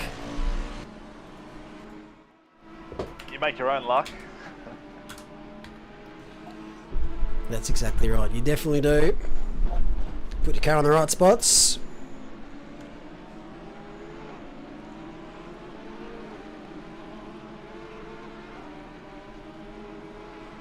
Where's Timmy Wright gone?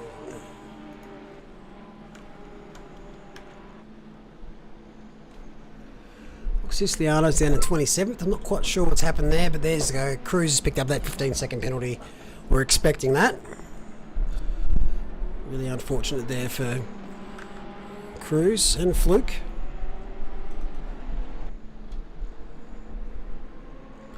Yeah, and he's just tipping the fedora as he drives past.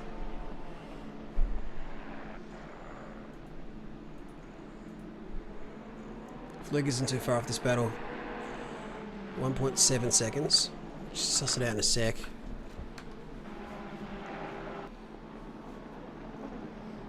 Yeah, I wonder what's happened to Siciliano. He was battling with Cameron Ross, who's now 7th. Pole time. 140.6 from memory.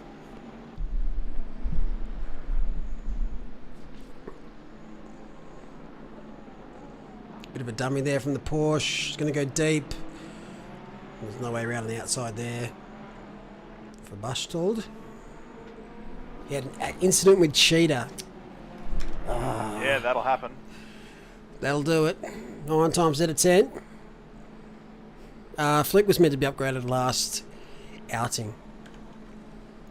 Oh, that Porsche is off. Very wide there from Stefan. Just taking the scenic route around Sunset. A couple of fans in the crowd. Well, if Fluke doesn't get a few positions, he's probably going to get it based on the penalties ahead of him. Ross, Cruz, Biambi, all with significant penalties. That's 3 spots, so that's 5th. Stephen Tyres looking at 4th.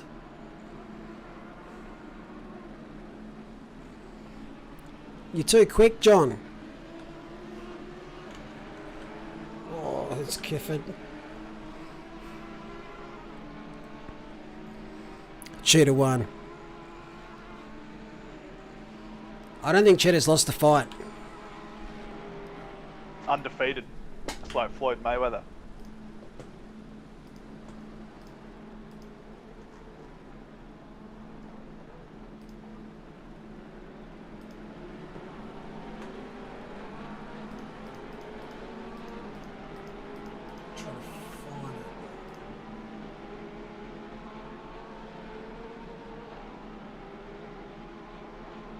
Right, having a look.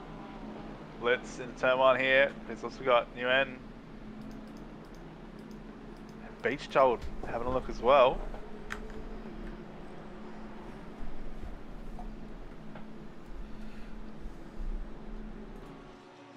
This is what happened to Dan Siciliano.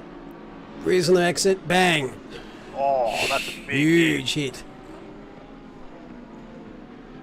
The McLaren, I'm not sure what the McLaren was doing. Again. That's just a bit silly there. Straight into the pits. Yeah, that's race done, that one. Thanks for playing. He's having a great night though. Prior to that, that is a massive hit though in that rear panel.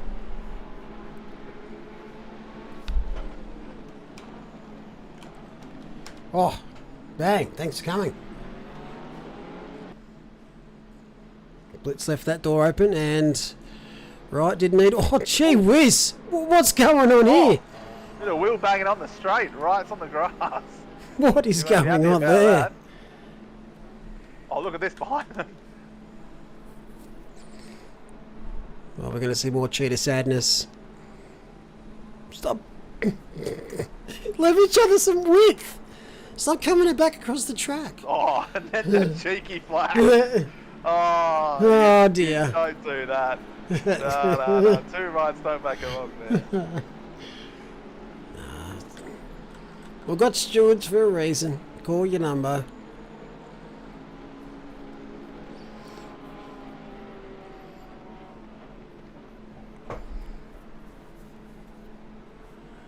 Still, if you're Min and Hignett, you got to be quite happy with your debut though today. A lot of intimacy in this tier. Fluke, 10-second penalty for causing collisions. Fluke has been and joined the penalty game. That is a fair amount of penalties between 4th and 10th. Yeah, and I just want to bring your attention to Andrew O'Hara, who is now 3/10 behind Brits. The lights are on. He means business. I hope Brits tries to hold the position and not just throw in the towel quickly.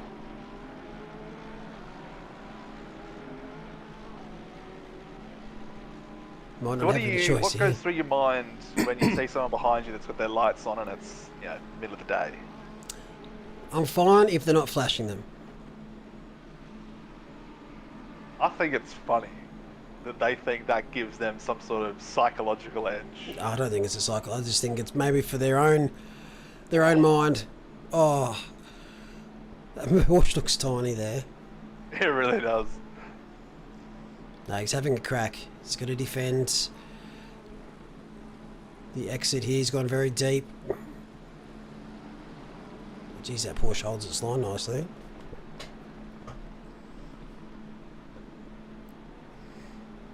It's an interesting line there. He almost stands on the brakes and then just accelerates before hitting the apex. Good run through the S's. This is a deceiving little spot. You can break a lot later than you think you can. Yeah, uphill, blind apex, double apex. It's just got all the hallmarks of disaster. If you're not familiar with the track.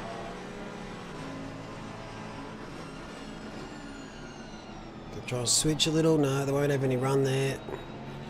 With that final corner. Gets a good run through Cheetah. No, not quite close enough. So I'll reset and go again. That corner noise is shot out of me. Last corner. Yep, It feels like it's slightly off camber. it does. It's constantly understeering, and then you have to wait to get on the gas, and then you get on it too early and you run wide. Yeah, it's not a great corner.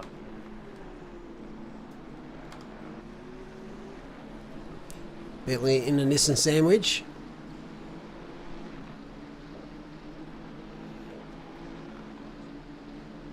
There's a lot of penalties on that board there. 25 seconds to Biambi. Ooh. Oh, that's Team Nissan double F. The bricks have come off. Second best against the boat right there. I don't think the boat did a thing wrong. I think the Nissan just lost it himself. Yep, Renault went. Oh, jeez, that's a big oof indeed. Oh dear. Tyson says, right, no worries. I will take that spot and I'll see you later. Yeah, so who was the second Nissan there? Kenny Arwen. He needs to watch that replay to understand what just happened. Because that was, I'd be fuming. Hang on a sec. This. Oh, that was a game of chicken. Hang on a sec. That's a blue flag. What's a blue flag? Oh, that's Brits has got back past. Brits has got back past. Yeah. So what's happened there? We have to watch this replay back. They've come right back to the field. Something's gone down. Yeah, the gap was about 3 seconds. Obviously, these Maybe guys they didn't get behind- past. Oh, something else must have happened. Because, yes, right, Hara wasn't passed already. Yeah, and then these guys behind have just been eating away at the 3-second lead that they had over them. Yeah, and Obviously penalties coming into play here, but Stephen Ty is looking at this and thinking I could get on the podium here maybe if this all goes south. Cruz, Biambi, massive penalties. Ritz O'Hara, if one of them spins, he's on.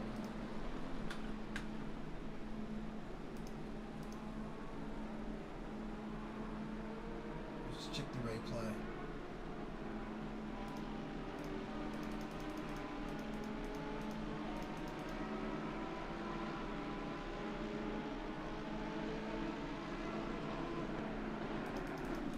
Yeah, there's not much in it.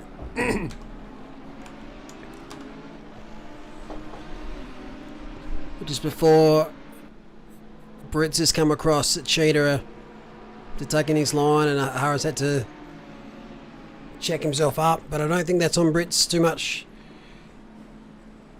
Harris just getting a little bit frustrated. Right, man. Leader is on the final lap. Give it all you can. Oh, this could kick. This could be. Is Stephen Ty a chance here for a podium? Well, I was just talking him up, mate, so... Oh, here we go. Oh, that was cutting it fine. Cutting back across there.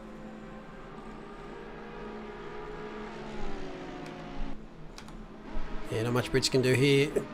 Oh, the Audi has absolutely sent that and made it stick!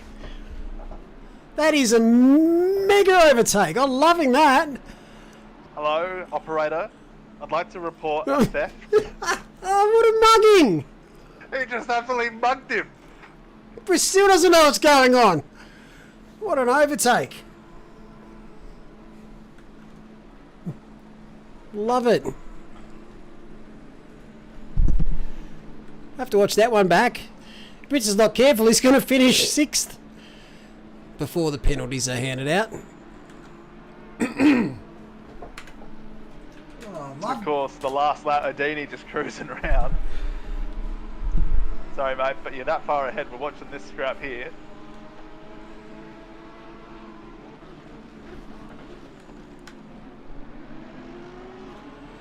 Yeah, Sahara second at the moment. Should hold on to second. Biambi's got a penalty, so he's going to drop behind Brits. But what's going to happen here with Brits and Cruz? Stephen Ty just wants to stay as close as he can. He doesn't have those penalties, so we should pick up 2 spots. What an Adini.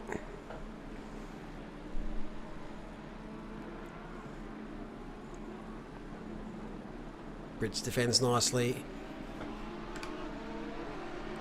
Sahara finish. P2. Biambi, Brits, Cruz, Ty. Woof. That was scary.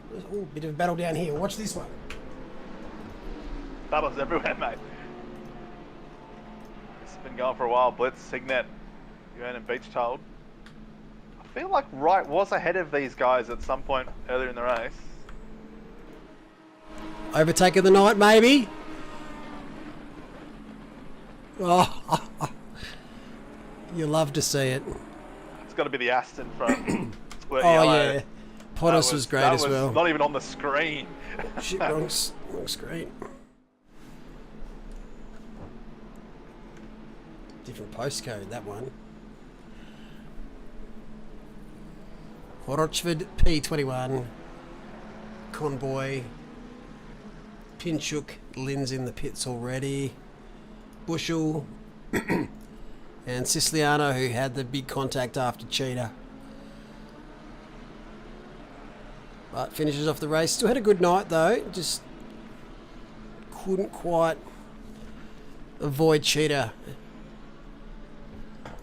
Oh, but that was good fun. I can't wait to watch tomorrow night's action across all the regions.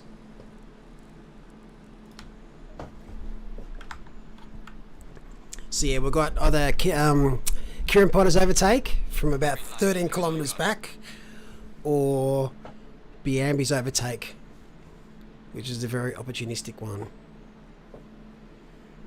I feel like for me it's got to be Potters. That was just That was crazy. He had no right to stick his car there, and he did it anyway, and then somehow came out with the position.